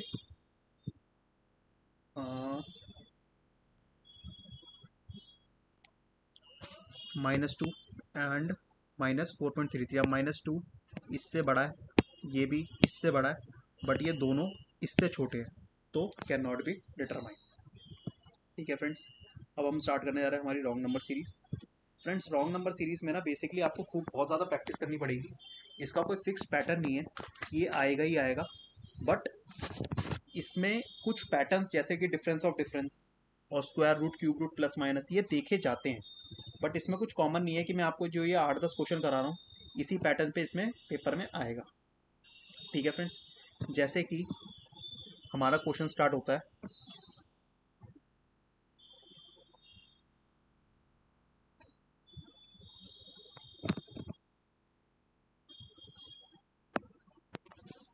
ये ये ये ये और ये। ठीक है, हमारे पास ये 3 टर्म्स दे रखी हैं। अब हमारे को ये बताना है कि इन पांचों टर्म्स में से रॉन्ग टर्म कौन सी है। जैसे इसमें अब एक पैटर्न बन रहा है 352 में अगर मैं 4 ऐड, एक बार ये क्वेश्चन फ्रेंड शायद कुछ गलत फ्रेम हुआ है, ये क्वेश्चन गलत है, आप इसको एक बार छोड़ दीजिएगा। क्योंकि एक बार डिफरेंस और डिफरेंस से ट्राई करके देखते हैं, वरना ये शायद क्वेश्चन फ्रेमिंग में कुछ गलती हुई है। नहीं, इसको अगर हम डिवाइड माइनस करते हैं 144। ठीक है, ये तो मुझे लग रहा है 12 का स्क्वायर है। अब 1525 1373 2 5 152। ठीक है, अब इन दोनों में डिफरेंस कितना आ रहा है मेरा 8 का। अब देखते हैं 1685 1525 06 160, इसमें भी डिफरेंस आ रहा है 8 का। ठीक है, तो अब हमारे को ये समझ में आ रहा है कि यहाँ पे हमारे को माइनस करके डिफरेंस कॉमन आ रहा है। ऐसे ही हम करके देखते हैं 1851 माइनस करते हैं हम 1685। सो यहाँ आ जाएगा 6, यहाँ आ जाएगा 6 और यहाँ आ जाएगा 1। तो यहाँ पे 6 का डिफरेंस आ रहा है, जो कि हमारा ये वाला नंबर हो गया गलत। ठीक है फ्रेंड्स, ऐसे हम डिफरेंस और डिफरेंस से काफ़ी क्वेश्चन सॉल्व कर सकते हैं। यहाँ पे मुझसे आंसर फ्रेमिंग में कुछ गलती हुई है, ये आप मत देखिएगा। जैसे मैंने आपको डिफरेंस और डिफरेंस करके समझाया है, आप उससे इस क्वेश्चन को सॉल्व कर सकते हैं। अब आइए नेक्स्ट क्वेश्चन पर। ये तो फ्रेंड्स बहुत ईजी पैटर्न दिख रहा है। इसको मैं 2.5 0.5 से मल्टीप्लाई करूँगा क्योंकि इसका आधा है। इसको मैं 1 से मल्टीप्लाई करूँगा, ठीक है, तो यहाँ पे मेरा 62 आना चाहिए। क्योंकि 62 को अगर मैं 2 से मल्टीप्लाई करता हूँ तो 124 आता है, जो कि आगे तक लागू हो रहा है। तो मेरा 63 रॉन्ग टर्म हो गया। ठीक है फ्रेंड्स, अब चलिए आगे। 64 96 144 216। ठीक है, तो अब 64 को 96 से अगर मैं माइनस करता हूँ 32, मतलब 64 प्लस हाफ ऑफ 64 ऐड हुआ है। ठीक है, अब 96 में अगर मैं ऐसी 48 ऐड करता हूँ तो मेरा बनता है 144। सो ठीक है, नंबर प्लस उसका हाफ ऑफ नंबर ऐड हो रहा है। ऐसे ही हम इसको सॉल्व करेंगे। इसमें ये पैटर्न था नंबर सीरीज में। एक बार आपको अगर पैटर्न समझ में आ गया उसके बाद सोल्यूशन मार्क करना बहुत ईजी है। अब जैसे अगर हम इसका पैटर्न देखें सो इसमें क्या हो रहा है 7413 7422, तो 9 का डिफरेंस है। इट मीन्स इसमें 9 ऐड हुआ होगा फर्स्ट नंबर में। अब सेकंड नंबर में देखें तो 7440 इसमें 18 का डिफरेंस है, तो 9 इंटू 2 ऐड हुआ है, फिर ऐसे 9 इंटू 3 ऐड हो जाएगा, 9 इंटू 4 ऐड हो जाएगा। जो आपका नंबर मैच नहीं करेगा वो गलत नंबर हो जाएगा। ठीक है फ्रेंड्स, ऐसे आप रॉन्ग नंबर सीरीज के क्वेश्चन प्रैक्टिस करना। मैं एक और कराता हूँ, बाकी इस मॉक में 5-4 क्वेश्चन और भी हैं, वो आप खुद करेंगे। सो 350 370 में 20 का डिफरेंस है, इसमें 30 का डिफरेंस है। यहाँ 40 का आना चाहिए था, यहाँ की 50 का आ रहा है, तो ऐसे ही मेरा 450 गलत हो जाएगा। ठीक है फ्रेंड्स, चले अब आगे। अब फ्रेंड्स मैंने आपको कुछ क्वेश्चन प्रैक्टिस के लिए दे रखे हैं जो कि सिंपल सिंपल पैटर्न पे हैं, ये आप खुद प्रैक्टिस करेंगे। ठीक है, और अगर कोई भी डाउट आता है तो आप पूछ सकते हैं। अब फ्रेंड्स यहाँ तक तो हो गए हमारे फिक्स्ड क्वेश्चन खत्म, क्वाड्रेटिक इक्वेशन खत्म, डेटा इंटरप्रिटेशन खत्म, अप्रॉक्सीमेशन खत्म, और रॉन्ग नंबर सीरीज खत्म। इन 4 टॉपिक्स में प्रैक्टिस करने के बाद क्वांट में आपके अराउंड 35 to 40 क्वेश्चंस खत्म हो जाने चाहिए अभी तक। इतने क्वेश्चन की प्रैक्टिस आपकी हो जाएगी। 50 की कट ऑफ में इससे ज़्यादा की कट ऑफ वैसे भी नहीं आने वाली, क्योंकि बाकी टॉपिक से क्वेश्चन प्रिडिक्ट करना बहुत मुश्किल है। कोई भी क्वेश्चन आ सकता है, जैसे कि ऑल दो फेवरेट क्वेश्चन अपस्ट्रीम डाउनस्ट्रीम का टॉपिक, जैसे मैंने आपको अर्लियर पहले भी बताया है। ठीक है, प्रॉफिट एंड लॉस का, ट्रेन वाला क्वेश्चन, ठीक है, ये सारे टॉपिक्स इंपॉर्टेंट रहते हैं, बट प्रैक्टिस आप सब टॉपिक्स की करके जाना। ये 4 टॉपिक्स आपके मेन है जो कि आपका रिजल्ट आपके फेवर में बनाएंगे। ठीक है, अब चलते हैं आगे। Some articles were bought at ₹6 bought at 6 for ₹5 and sold at 5 for ₹6। ठीक है, तो इसमें तो क्लियर फॉर्मूला लगता है हमारे को गेन परसेंटेज निकालने का। सो कैसे है, 6 का स्क्वायर माइनस 5 का स्क्वायर डिवाइड हमारी कॉस्ट प्राइस 5 का स्क्वायर इंटू 100। ठीक है, इसको आप जब सॉल्व करेंगे 36 माइनस 25 अपॉन में 25 इंटू 100, ये आ जाएगा 4, ये आ जाएगा 11 इंटू 4 44। ठीक है फ्रेंड्स, चलिए अब आगे। Rani has a certain sum of money X, out of which she pays rupees 800 to the grocer. She paid 1/3 of X to her maid and gardener in the respective ratio 2:1. ठीक है, and after the mentioned expense she is left with 2200 rupees. How much did she pay to her maid? ठीक है भाई, अब इसको solve करते हैं। Grocer को रानी ने 800 रुपीज़ दिए, ठीक है, और मेड को देती है 1/3 ऑफ एक्स एंड गार्डनर को देती है, she paid 1/3 of rupees X to her maid and gardener को रेशो में 2:1। सो 2/3 का 1/3 मतलब 2/9 मेड के पास जाएगा, और 1/3 का 1/3 1/9 ऑफ एक्स गार्डनर के पास जाएगा। ठीक है, इतना समझ में आता है। अब इसके अगर मैं सारे एक्सपेंसेस ऐड कर लूँ, 100 में से जो 800 तो इसने ग्रॉसर को दे दिए, ठीक है। अब आगे सॉल्व करते हैं इसको। जैसे कि अब मेरा जो इसने मेरे को दिया हुआ है 800 इसने ग्रॉसर को दिए हैं, 2/9 इसने मेड को दिए हैं, 1/9 इसने गार्डनर को दिए हैं। 800 plus 2/9 of x plus 1/9 of x plus 2200 मेरा एक्स के इक्वल होना चाहिए, जो कि इसकी टोटल इनकम है। अब इसको मैं सॉल्व करता हूँ। 3000 प्लस 3/9 को मैं 1/3 लिख सकता हूँ, इसको 2x, तो ये मेरा आ जाएगा 2/3, 3000 1500 4500, टोटल इनकम 4500 आ गई। अब मेड को इसने दिया है 1/3, ठीक है, टोटल इनकम 4500 आ गई। अब मेड को इसने दिया है 2/9 ऑफ 4500, जो कि हम सॉल्व करेंगे तो हमारा आंसर आ जाएगा। ठीक है फ्रेंड्स, अब चलिए नेक्स्ट क्वेश्चन पर। 4 years ago, the ratio of the age of two friends, Virat and Dinesh, 3:1. Their present age differ by 4 years. Find the average of their age after 2 years. 4 साल पहले विराट 4 साल छोटा होगा एंड दिनेश भी 4 साल छोटा होगा। अगर मैं इनकी प्रेजेंट एज वी और डी मानूँ तो इनकी रेशो थी 3:1। So V minus 3D minus 12। So V minus 3D equals to -8। ठीक है friends, V minus 3D equals to -8 के इक्वल आ जाएगा। अब क्या पूछा हुआ इन्होंने, their present age differ by 4 years. तो v माइनस डी मेरा 4 है, इस इक्वेशन को सॉल्व कर लो और एवरेज निकालने के लिए v plus D plus 4 divide by 2 कर देंगे, क्योंकि 2 ईयर्स के बाद की एवरेज निकालने तो 2 इसमें ऐड होगा, 2 इसमें, तो यहाँ 4 आ जाएगा। ठीक है फ्रेंड्स, चलिए अब आगे। 5 years hence the age of Deepika will be 5 years more than the age of Alia.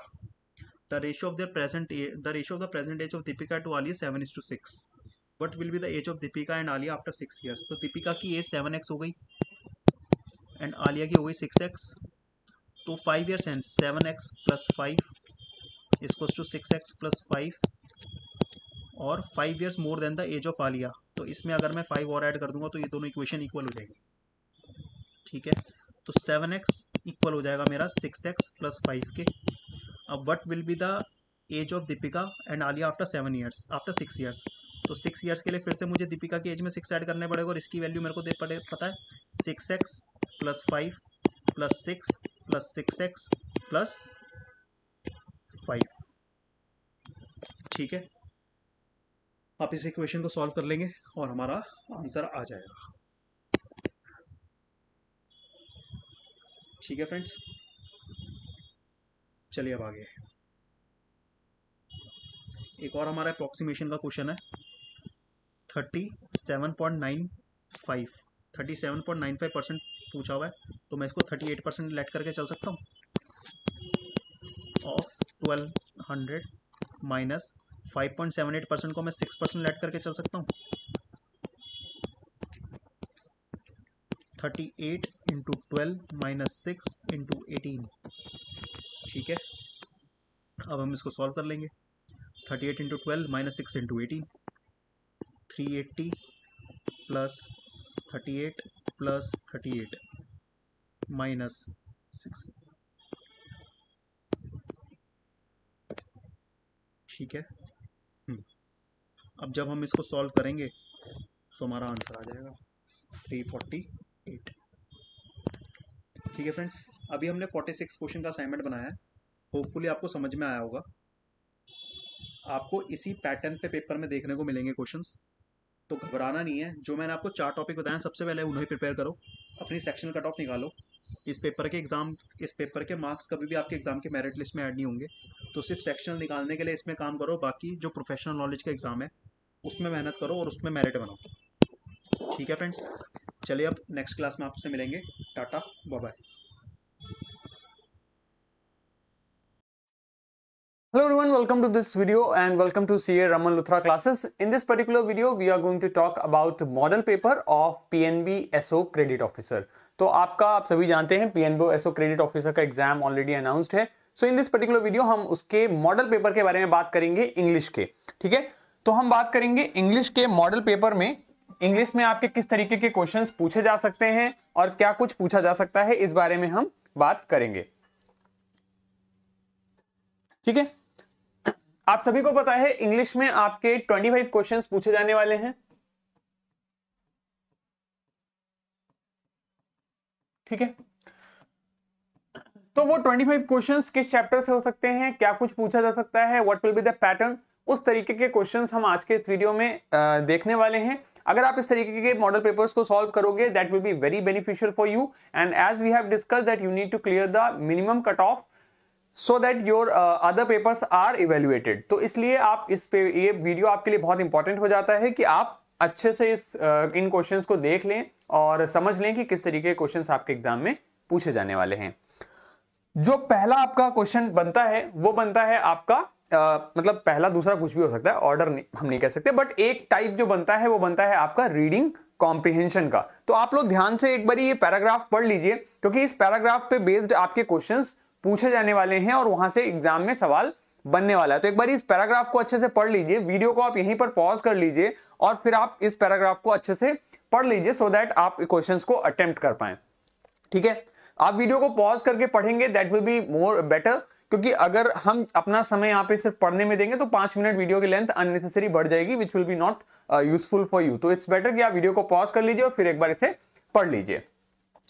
ठीक है, जब आप इसे पढ़ते हैं तो आपको ये समझ में आता है कि जो बात हो रही है वो इंडिया की डिजिटल रिवॉल्यूशन की हो रही है। कहता है India's digital revolution has been held as a transformative force promising to bridge gaps and democratize access to information, education and services. With initiatives like Digital India and the proliferation of affordable smartphones, the country has witnessed an unprecedented surge in internet users.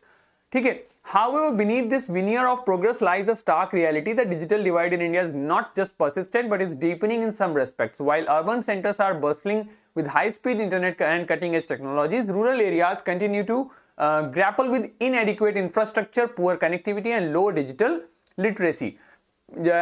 The pandemic underscored this divide as schools and officials shifted online and millions of students and workers in rural India were left stranded, unable to participate in the digital economy. According to a report by the Internet and Mobile Association of India, only 31% of rural India has access to internet compared to 67% in urban areas. This disparity is not merely a matter of access but also of quality. Even in areas where internet connectivity exists, the speeds are often abysmal, rendering only education and telemedicine ineffective. Moreover, the digital divide is not just geographical but also gendered. Women in rural India are 15% less likely to own a mobile phone and 33% less likely to use mobile internet than men. This gender gap exacerbates existing inequalities, limiting women's access to education, healthcare and financial services.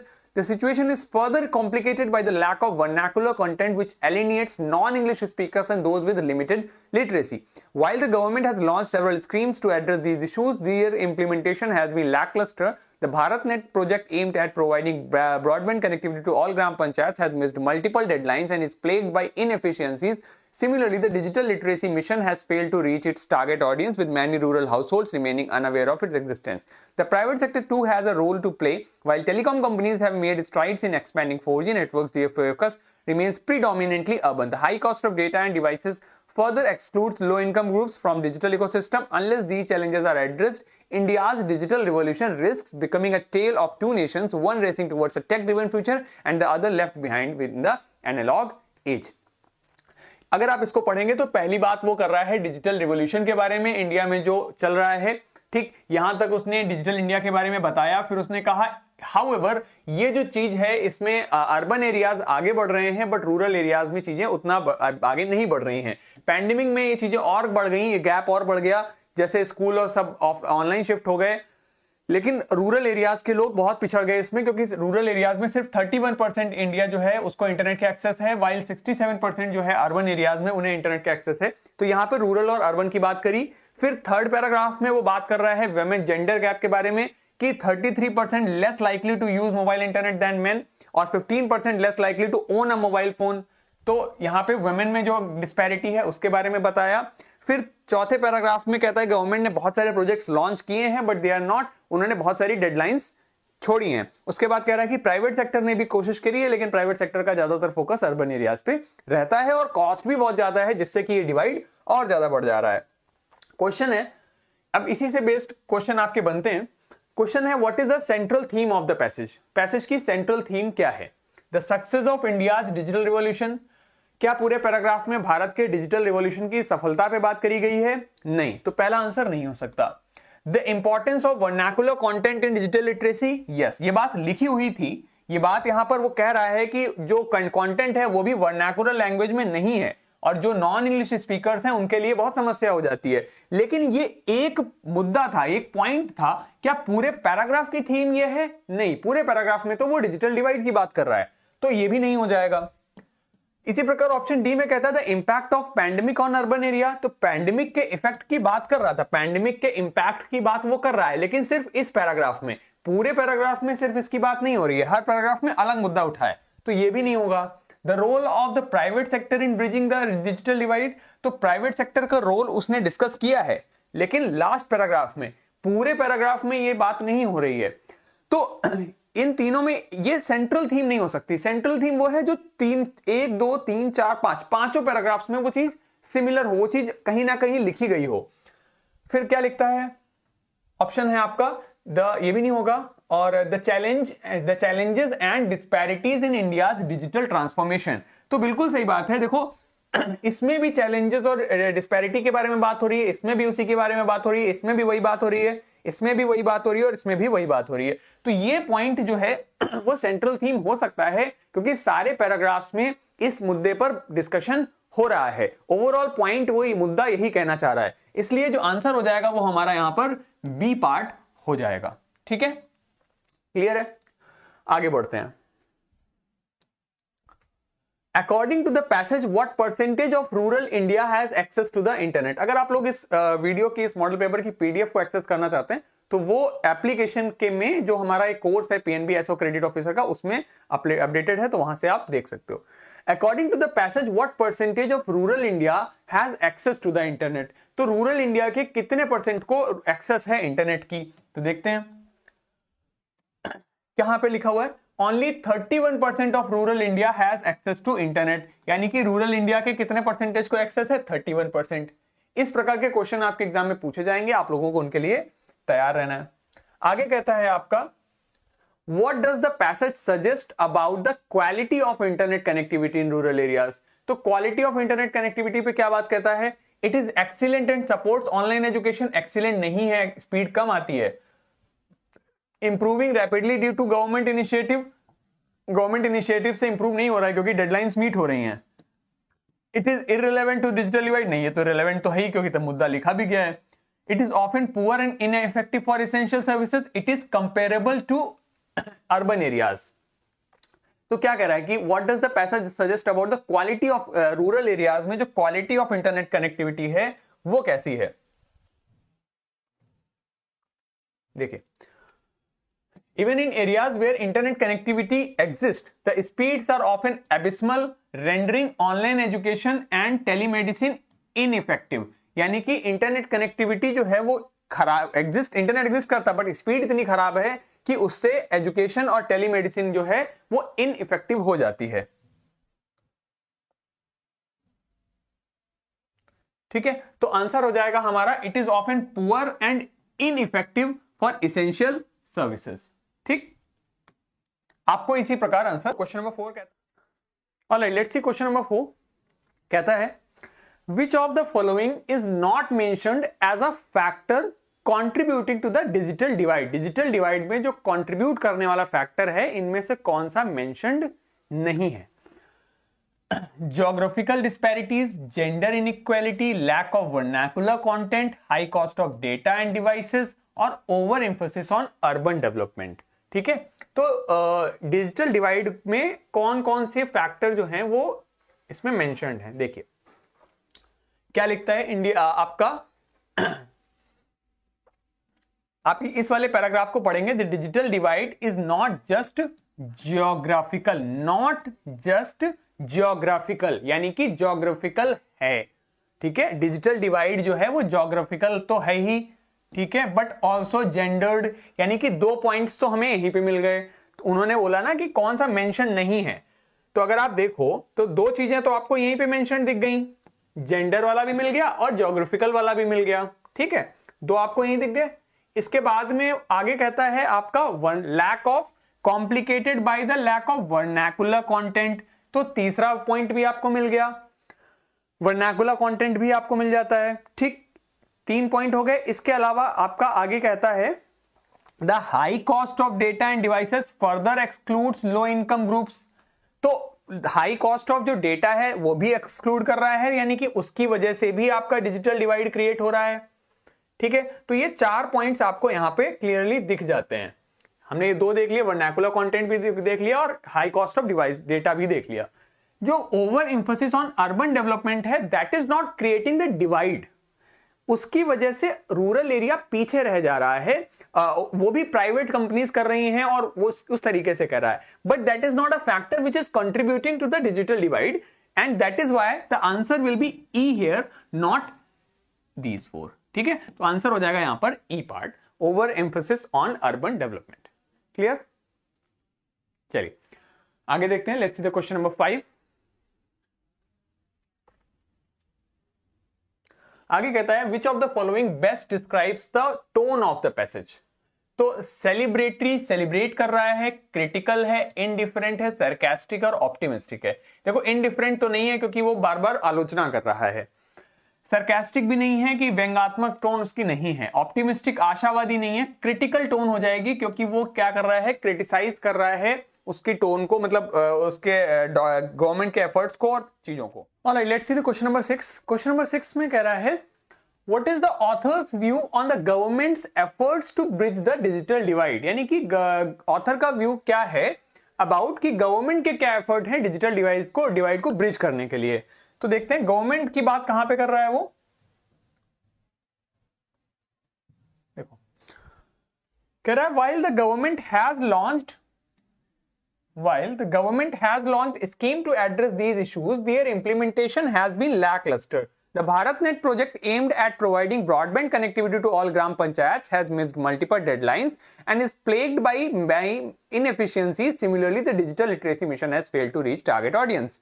तो कहना चाह रहा है government ने कोशिश की है, कुछ प्रोजेक्ट्स लॉन्च किए हैं, पर उन्होंने अपनी डेडलाइन जो है बहुत बार मिस करी है एंड उनका जो अप्रोच है वो लैकलस्टर है, यानी कि इनफ नहीं है। तो दे हैव बीन हाईली सक्सेसफुल नहीं, they have focused excessively on rural areas नहीं, they have prioritised private sector, ऐसी बात नहीं कर रहा है, they have eliminated gender gap, इसकी बात भी नहीं कर रहा है। आंसर हो जाएगा हमारा they have been ineffective due to poor implementation. Poor implementation की वजह से वो इनइफेक्टिव रहे हैं।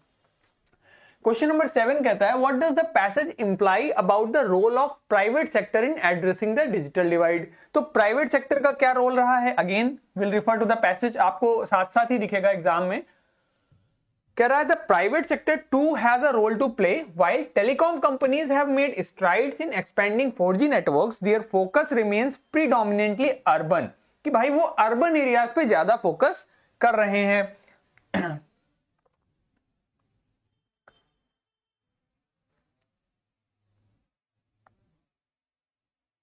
हाँ जी, तो प्राइवेट सेक्टर ने क्या फुल्ली एड्रेस द इशू, नहीं।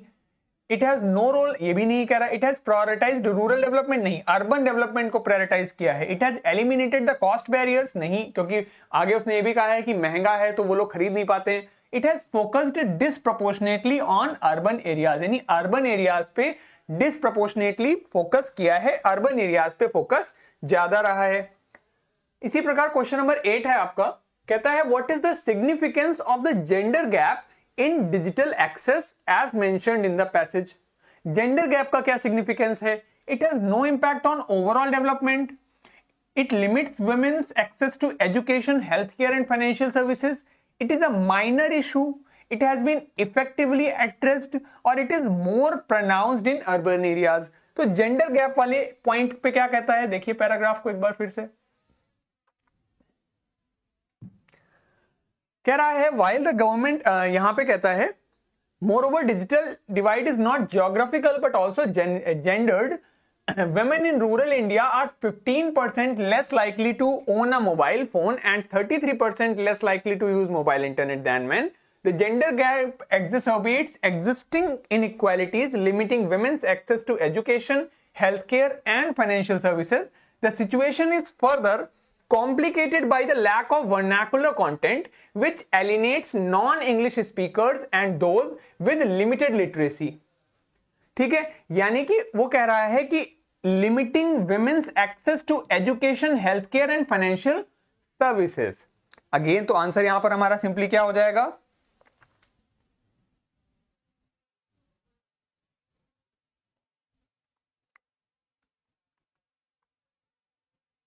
क्वेश्चन नंबर आपका 8 आपका आंसर हो जाएगा it limits women's access to education, health care and financial services. ठीक है, कमिंग टू क्वेश्चन नंबर 9 कहता है what does the phrase tale of two nations imply in the context. Tale of two nation का क्या मतलब है, क्योंकि last paragraph में लास्ट लाइन में कहता है आपका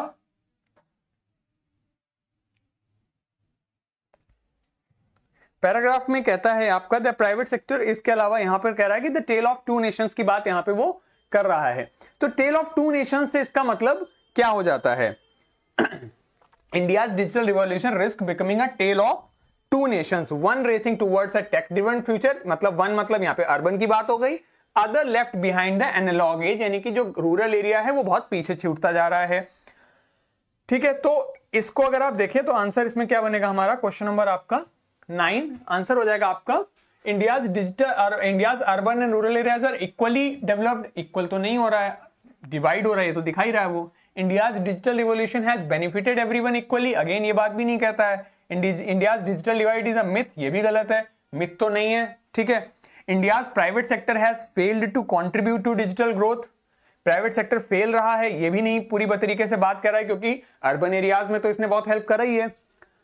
मतलब है इसका India's progress is uneven with urban areas advancing and rural areas lagging. यही वो कहना चाह रहा था कि भैया इंडिया का डिजिटल जो प्रोग्रेस है वो अनइवन है, अर्बन एरियाज तो आगे बढ़ रहे हैं और रूरल एरियाज पीछे घट रहे हैं। तो आंसर हो जाएगा आपका सी पार्ट। क्वेश्चन नंबर 10 कहता है what is the author's primary concern regarding India's digital revolution. Primary concern क्या है? कि lack of private sector involvement कम है, कि अनइवन प्रोग्रेस है, डीपनिंग डिस्पैरिटीज, ओवर एम्फोसिस है अर्बन डेवलपमेंट पे, या हाई कॉस्ट डेटा है, या सक्सेस ऑफ गवर्नमेंट इनिशिएटिव्स है। प्राइमरी ऑब्जेक्टिव क्या है? देखो बात उन्होंने गवर्नमेंट के इनिशिएटिव्स की सफलता की भी की है, हाई कॉस्ट की भी की है, over emphasis on urban development इस पे भी बात करी है, और lack of private sector involvement इस पे भी करी है। बट प्राइमरी कंसर्न क्या है? मेन बात वो क्या कह रहा है? मेन बात वो यही बार बार कहना चाह रहा है कि अर्बन एरियाज आगे बढ़ रहे हैं, रूरल एरियाज उतना आगे नहीं बढ़ रहे हैं। तो दैट इज वाई इसका आंसर आपका हो जाएगा the uneven progress and deepening disparities, that will be the correct answer here. ठीक है, तो यहां से आप देख सकते हो क्वेश्चन नंबर 10 आंसर हो जाएगा हमारा आपका the uneven progress and deepening disparities. ठीक है, अगला हमारा ये टाइप हो जाता है जिसे हम कहते हैं क्लोज टेस्ट। इसमें आपको इस तरीके का पैराग्राफ दिया जाता है जिसमें आपको ये ब्लैंक्स दिए हुए हैं जिनके आंसर आपको करने हैं। तो क्वेश्चन नंबर 11 आपके सामने यहां पे दिया हुआ है और लिखा हुआ है the concept of remote work has gained significant traction in recent year. जो आपका रिमोट वर्क का जो कॉन्सेप्ट है इसने हाल में ही बहुत ज्यादा ट्रैक्शन पकड़ा है। Dash by advancements in technology and the need for flexible work arrangements. तो अब बताइए इसमें क्या हुआ है? हिंडर्ड मतलब बाधा उत्पन्न हुई है, ड्रिवन इग्नोर किया गया है, डिले मतलब देरी करी गई है, क्रिटिसाइज किया गया है। तो गवर्नमेंट तो कॉन्सेप्ट जो रिमोट, अच्छा एक बार जब आप इस तरीके क्वेश्चन करिए तो एक बार पूरा पढ़ लीजिए कि जैसे मान लो पहली लाइन से हमें पढ़ा कि रिमोट वर्क की बात हो रही है, तो क्या ये रिमोट वर्क को क्रिटिसाइज कर रहा है? अगर क्रिटिसाइज कर रहा है तो इसके लिए निगेटिव शब्द आएंगे, अगर तारीफ कर रहा है तो पॉजिटिव शब्द आएंगे, न्यूट्रल है तो न्यूट्रल शब्द आएंगे। तो इन चीजों को देखना चाहिए आपको। तो आगे कहता है many companies had adopted remote work policies to employee satisfaction reduce overhead cost. तो इसका मतलब ये तारीफ करना चाह रहा है। हिंडर्ड यानी बाधा हुई है by advancement in technology, technology के एडवांसमेंट से क्या इसमें बाधा उत्पन्न हुई है? नहीं। क्या टेक्नोलॉजी के एडवांसमेंट से इसमें क्रिटिसाइज हुआ है? कुछ नहीं हुआ है। इग्नोर भी नहीं हुआ, डिले भी नहीं हुआ है। क्या हुआ है? ड्रिवन, भाई टेक्नोलॉजी एडवांस हुई है, इसी वजह से तो रिमोट वर्क पॉसिबल है। तो the concept of remote work has gained significant traction in recent years driven by advancements in technology and the need for flexible work arrangements। ठीक है, आगे कहता है many companies have adopted remote work policies to dash employee satisfaction and reduce overhead costs। बहुत सारी कंपनियों ने remote work policy को क्या किया है? अडॉप्ट किया है। किस लिए किया है? एम्प्लॉय के सेटिस्फैक्शन को बढ़ाने के लिए या घटाने के लिए? ऑब्वियस सी बात है, आप अपने एम्प्लॉय के सेटिस्फैक्शन को बढ़ाना चाहोगे और ओवरहेड कॉस्ट को कम करना चाहोगे। तो बढ़ाना चाहोगे तो डिक्रीज नहीं करोगे, डिस्करेज नहीं करोगे, कॉम्प्लिकेट नहीं करोगे, एलिमिनेट नहीं करोगे, क्या करोगे? इनहैंस करोगे। Enhance employee satisfaction and reduce overhead cost. However, remote work also presents challenges such as maintaining team cohesion and ensuring productivity।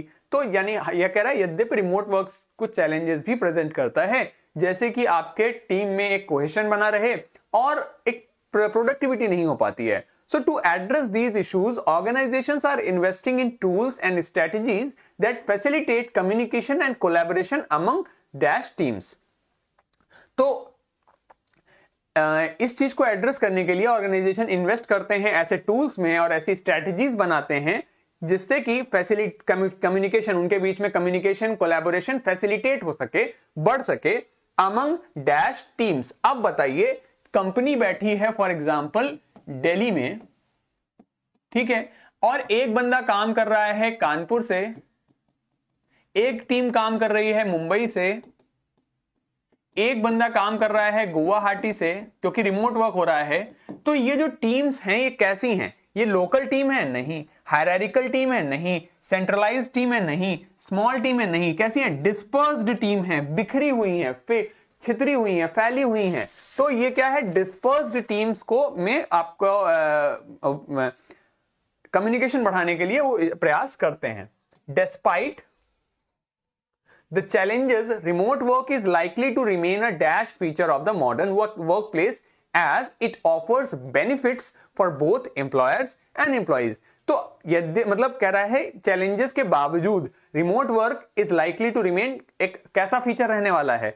Again positive और निगेटिव कैसे पता करेंगे? आगे लिखा है क्योंकि ये फायदेमंद है एम्प्लॉई और एम्प्लॉयर दोनों के लिए, तो यानी कि पॉजिटिव शब्द आएगा। तो टेम्परेरी होने वाला नहीं, आउटडेटेड तो बिल्कुल नहीं होने वाला है, ऑप्शनल नहीं होगा आपका, इररिलेवेंट नहीं, कैसा हो जाएगा? परमानेंट फीचर हो जाएगा आपका, ठीक है, परमानेंट फीचर हो जाएगा of the modern workplace as it offers benefits for both employees and employers.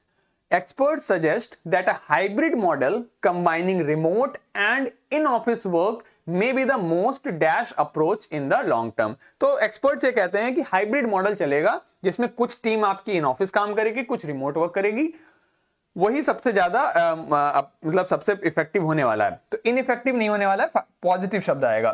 Sustainable, impractical again negative है, कॉस्टली नहीं है, रिस्की नहीं है, कैसा है? सस्टेनेबल अप्रोच होने वाली है इस आगे चल के। तो आंसर हो जाएगा हमारा यहां पर बी। आगे कहता है क्वेश्चन नंबर 16।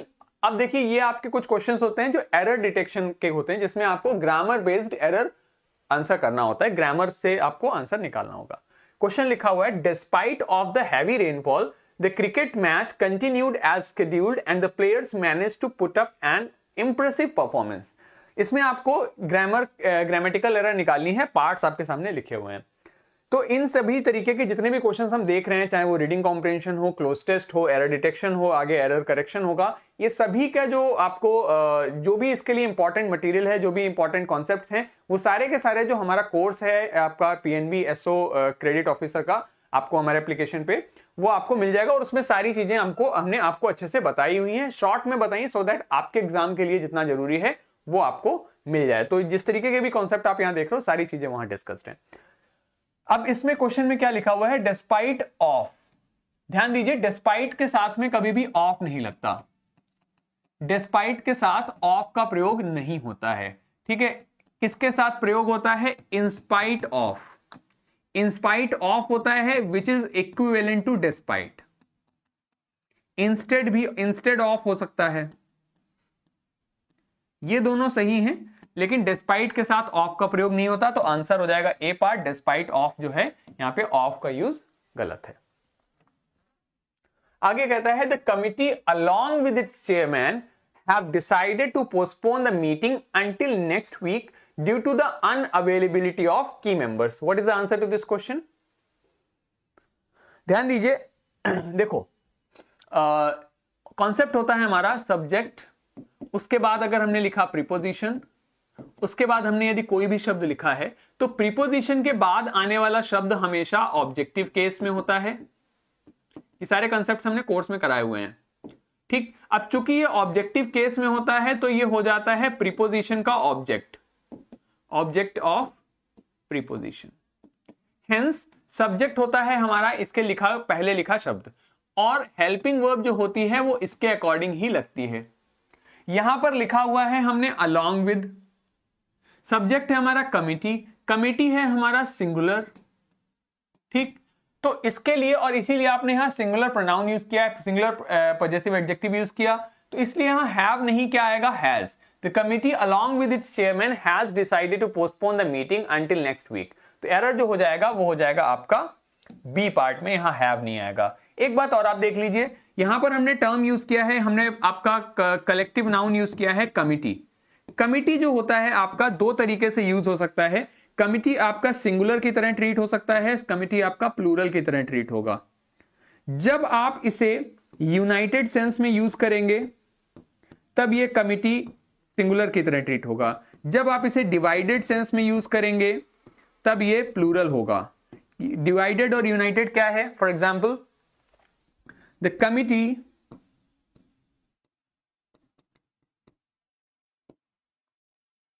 डैश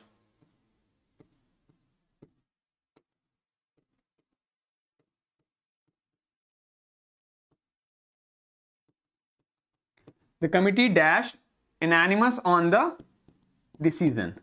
और अगर हमने लिखा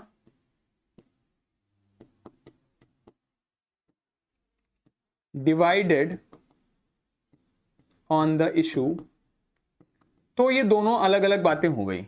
कमिटी का ओपिनियन एक है यदि किसी विषय पर, एनानिमस मतलब एक मत है। अगर एक मत है तो हमने उनको यूनाइटेड सेंस में ट्रीट किया, एक माना उसे। तो जब एक मानेंगे तो यहां पर आप लिखोगे the committee is Anonymous on the decision and the committee dash divided on the, यानी कि अब वो अलग अलग हो गए। जब इन्हें हम अलग अलग ट्रीट करेंगे तो इसके साथ में आर आ जाएगा, the committee are divided on the issue.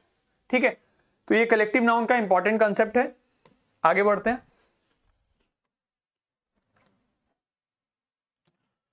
One of the most significant challenges faced by the healthcare sector are the lack of adequate funding and the shortage of trained professionals। क्या होगा इस question में error? ध्यान दीजिए, हमने क्या लिखा है? One of. मैंने आपको क्या बताया? ऑफ के बाद जो भी लिखा जा रहा है वो क्या है? ऑब्जेक्ट। ऑल्सो ऑफ के बाद जो भी लिखा जाएगा वो यहां पे वन ऑफ की बात है, यानी one from many, one from many. तो यहां पर हमेशा प्लूरल आएगा। तो देखो यहां पर इन्होंने चैलेंजेस लिखा हुआ है, ये बात सही है।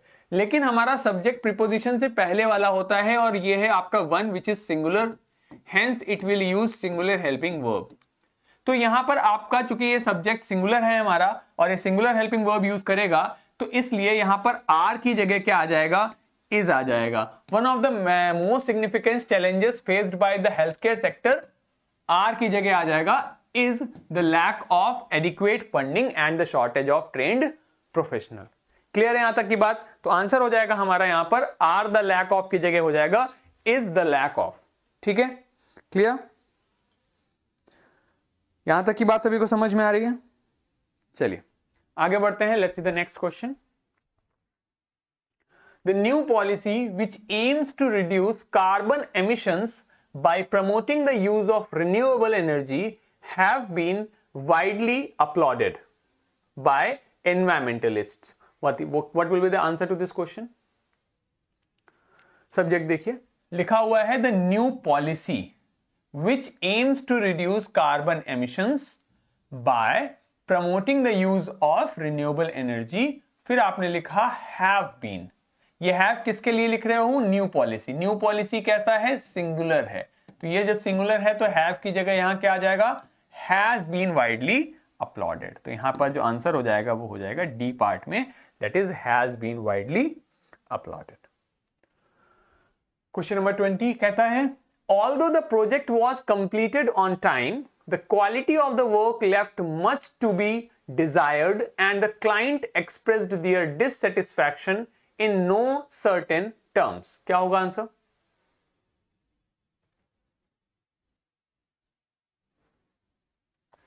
ध्यान दीजिए, जब कभी भी सेंटेंस में ऑल्दो का यूज होगा या फिर दो का यूज होगा तो इनके साथ में बट का यूज नहीं होता है। आप कॉमा लगा सकते हो, आप चाहो तो येट लगा सकते हो, बट का यूज नहीं करोगे। ठीक, तो although the project was completed on time, the quality of work left much to be desired and the client express their satisfaction in no uncertain terms. तो जो ये क्वेश्चन है इसमें आपका आंसर हो जाएगा आपका नो एरर, क्योंकि ये सही लिखा हुआ है, इसमें कोई दिक्कत नहीं है। The company's decision to invest in renewable energy sources were driven by the need to reduce its carbon footprint and comply with environmental regulations। तो ये भी आपका ग्रामर पर बेस्ड दूसरा टाइप ऑफ क्वेश्चन है जिसमें आपका एक पार्ट अंडरलाइंड है, आपको उसे रिप्लेस करना है जो भी ऑप्शंस दिए गए हैं उसमें से। यहां लिखा है were driven by the need, तो was driven, were driven, was driven by the needs, by the need, और were driven by the need क्या हो जाएगा? सब्जेक्ट है the company's decision to invest in renewable energy sources, ये क्या है? Singular. अगर ये सिंगुलर है तो यहां पे वर की जगह क्या आ जाएगा? वॉज, पहली बात। तो वॉज वाला सही होगा, वर वाले गलत हो जाएंगे। उसके बाद में यहां लिखा है नीड, तो ये नीड ही रहेगा, नीड्स लिखने की कोई जरूरत नहीं है, तो आंसर हो जाएगा हमारा ए पार्ट। ठीक है, was driven by the need to reduce its carbon footprint and comply with environmental regulations. आगे कहता है the report highlighted the importance of improving the infrastructure of the city which is crucial for the economic development and the well being of its residents. तो इसमें आपको correction करना है। The report highlighted the importance of improving the infrastructure of the city which is crucial for the economic development. क्या हो जाएगा? Which is crucial for the economic development, which are crucial. देखिए which जब लिखा है आपका, ये हो जाता है रिलेटिव प्रोनाउन। रिलेटिव प्रोनाउंस में आप जो हेल्पिंग वर्ब है उसके एंटीसीडेंट से लगाते हो। एंटीसीडेंट मतलब उसके जो पहले शब्द आया उसके अकॉर्डिंग। वो क्या है? सिटी। सिटी है सिंगुलर, तो यहां पे इज का प्रयोग बिल्कुल सही है। ठीक है, तो which is crucial, which are crucial तो गलत हो जाएगा। Which that is crucial for the economic development, that की जरूरत नहीं है, विच लिखा है वो सही लिखा हुआ है। विच इज क्रूशियल ये भी सही लिखा हुआ है।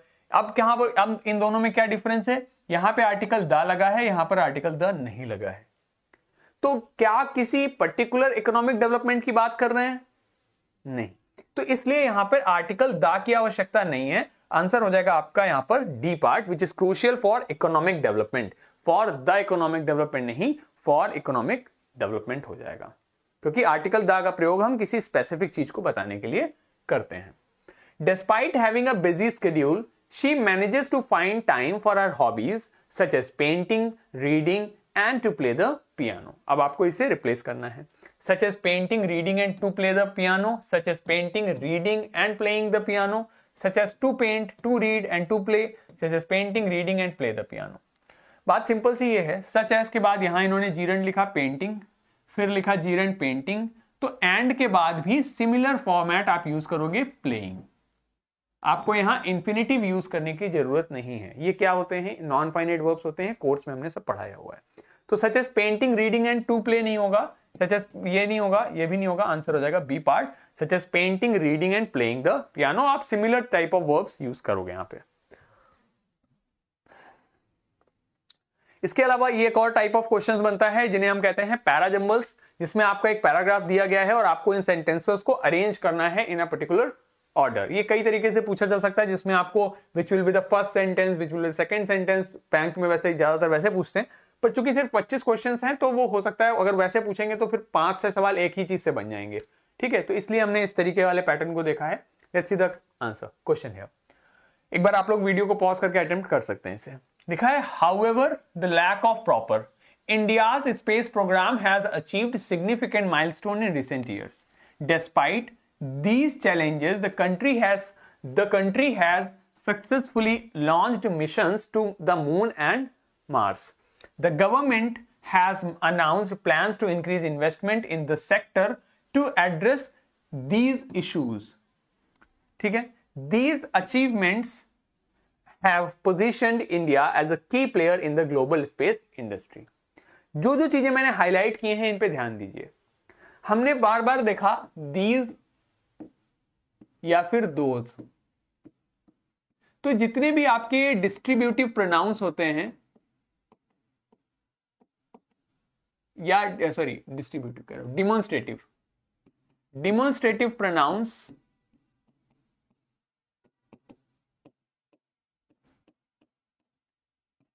जब कहीं भी यूज होंगे तो ये किसी ना किसी पर्टिकुलर चीज की बात कर रहे होंगे। प्रोनाउन क्या करता है?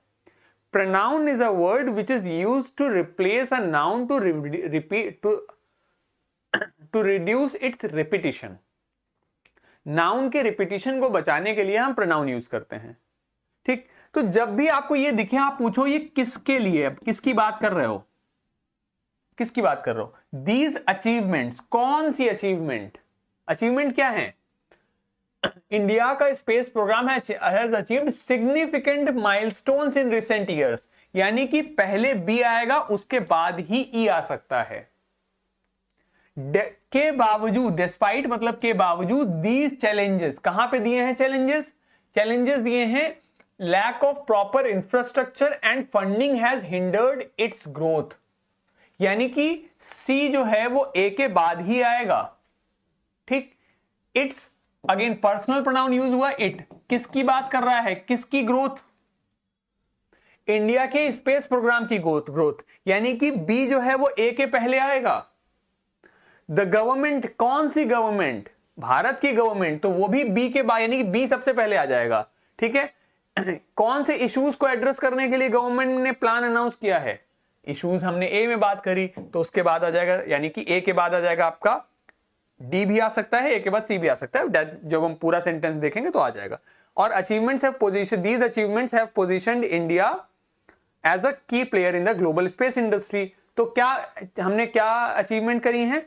Country has successfully launched its mission to moon and Mars, और इन मिशन की वजह से कंट्री ने ग्लोबल स्पेस इंडस्ट्री में एक अच्छा मुकाम हासिल किया है। तो आंसर क्या बन रहा है हमारा? India's space program has achieved significant milestone in recent years, ठीक। उसके बाद however the lack of proper infrastructure and funding has hindered its growth. The government has announced plans to increase investment in sector to address these issues. Despite these challenges, the country has successfully launched missions to Moon and Mars, and these achievements have positioned India as a key player in the global space industry. तो answer हो जाएगा हमारा ए part, ठीक। आप देख सकते हो option से भी एलिमिनेट कर सकते हो, ए और सी और ई से सेंटेंस शुरू नहीं हो सकता, जो कि बी से शुरू होगा। इन दोनों ऑप्शंस को चेक कर लीजिए, जो सेंस बना रहा है वो आंसर हो जाता है आपका। आगे कह रहा है the festival which marks the victory of good over evil is celebrated with great enthusiasm. Article the, हमने क्या बात करी? ये स्पेसिफिक किसी चीज की बात करता है। इसने लिखा द फेस्टिवल, कौन सा फेस्टिवल? दिवाली, यानी ए जो है वो बी के बाद आएगा, ठीक। People decorate their homes with lights and diyas and exchange gifts with family and friends. कब करते हैं ये? दिवाली पे करते हैं, यानी सी भी बी के बाद आएगा। It is a time for joy, reflection and renewal as people come together to celebrate the triumph of light over darkness. कब करते हैं? दिवाली पे, यानी कि डी भी जो है वो बी के बाद आएगा। The festival also मतलब ऐसा भी है, यानी कि इसके अलावा कुछ और भी है। भाई आपने कहा she is beautiful, she is also intelligent, तो also वाली बात जब कह रहे हो उसका मतलब पहले आप कोई विशेषता बता चुके हो। तो the festival also has a spiritual significance as it symbolizes the removal of ignorance and awakening of knowledge। यानी कि कौन सा फेस्टिवल? दिवाली, यानी ई भी बी के बाद आएगा। यानी कि again we have reached to conclusion that the answer will start from B, hence the option A C और ई वाले तो आंसर नहीं हो सकते। आंसर जो है वो बी से शुरू होगा, ठीक। अब क्या हुआ? Diwali also known as the festival of light is one of the most important festivals in India. The festival which marked the victory of good over evil is celebrated with great enthusiasm. The festival also has a spirit। अब देखो यहां पे भी वही बात है, यहां पे भी वही बात है, यानी ए और ई में आपका एक संबंध दिखता है, क्योंकि ए में वो कह रहा है कि फेस्टिवल पे क्या होता है, और उसमें भी वो बात कर रहा है कि ई में भी वो बता रहा है कि फेस्टिवल का स्पिरिचुअल सिग्निफिकेंस भी है। तो festival which marks the victory of good over evil is celebrated with great enthusiasm। अब दो ऑप्शन है हमारे पास, ए के बाद सी है और सी ए के पहले, तो ए के बाद ही सी आएगा। People decorate their homes with lights and diyas and exchange gifts for family and friends, तो ए के बाद आ जाएगा C. It is time for joy, reflection and ऐसा है, तो उसके बाद आ जाएगा डी। एंड उसके बाद आप लिख दोगे the E, that festival also has a spiritual significance at it symbolizes the removal of ignorance and awakening. So again the answer will B A here, ठीक है, clear. So in this model paper हमने 25 question किए। जिस तरीके के question आपके exam में पूछे जा सकते हैं, इस प्रकार हम एक दो मॉडल पेपर और करेंगे जिसमें अलग अलग टाइप ऑफ क्वेश्चंस थोड़ा हम डिस्कस कर लेंगे। जैसे इसमें मैंने आपके reading comprehension, cloze test, parajumbles, error detection, error correction, ये 5 टॉपिक्स मैंने आपको इसमें करा दिए। इसके अलावा अगर कुछ टॉपिक्स हमारे पूछे जा सकते हैं, जैसे फिल इन द ब्लैंक्स से कुछ क्वेश्चन हो सकते हैं, या पैराजंबल्स का टाइप अलग हो सकता है, तो इन सारी चीजों को भी हम आगे अपने आने वाले वीडियोस में एक दो में डिस्कस कर लेंगे। इसके अलावा अगर आप हमारे इसके कोर्स को ज्वाइन करना चाहते हैं, that is also available on the app and application and website, the link is given in the description. आप वहां से उसे ज्वाइन कर सकते हैं, उसमें आपको डिटेल्ड चीजें आपके लिए अवेलेबल हैं, ठीक है। So see you in the next video. Till then take very very good care of yourself, have a very great day ahead, take care, bye bye, thank you so much.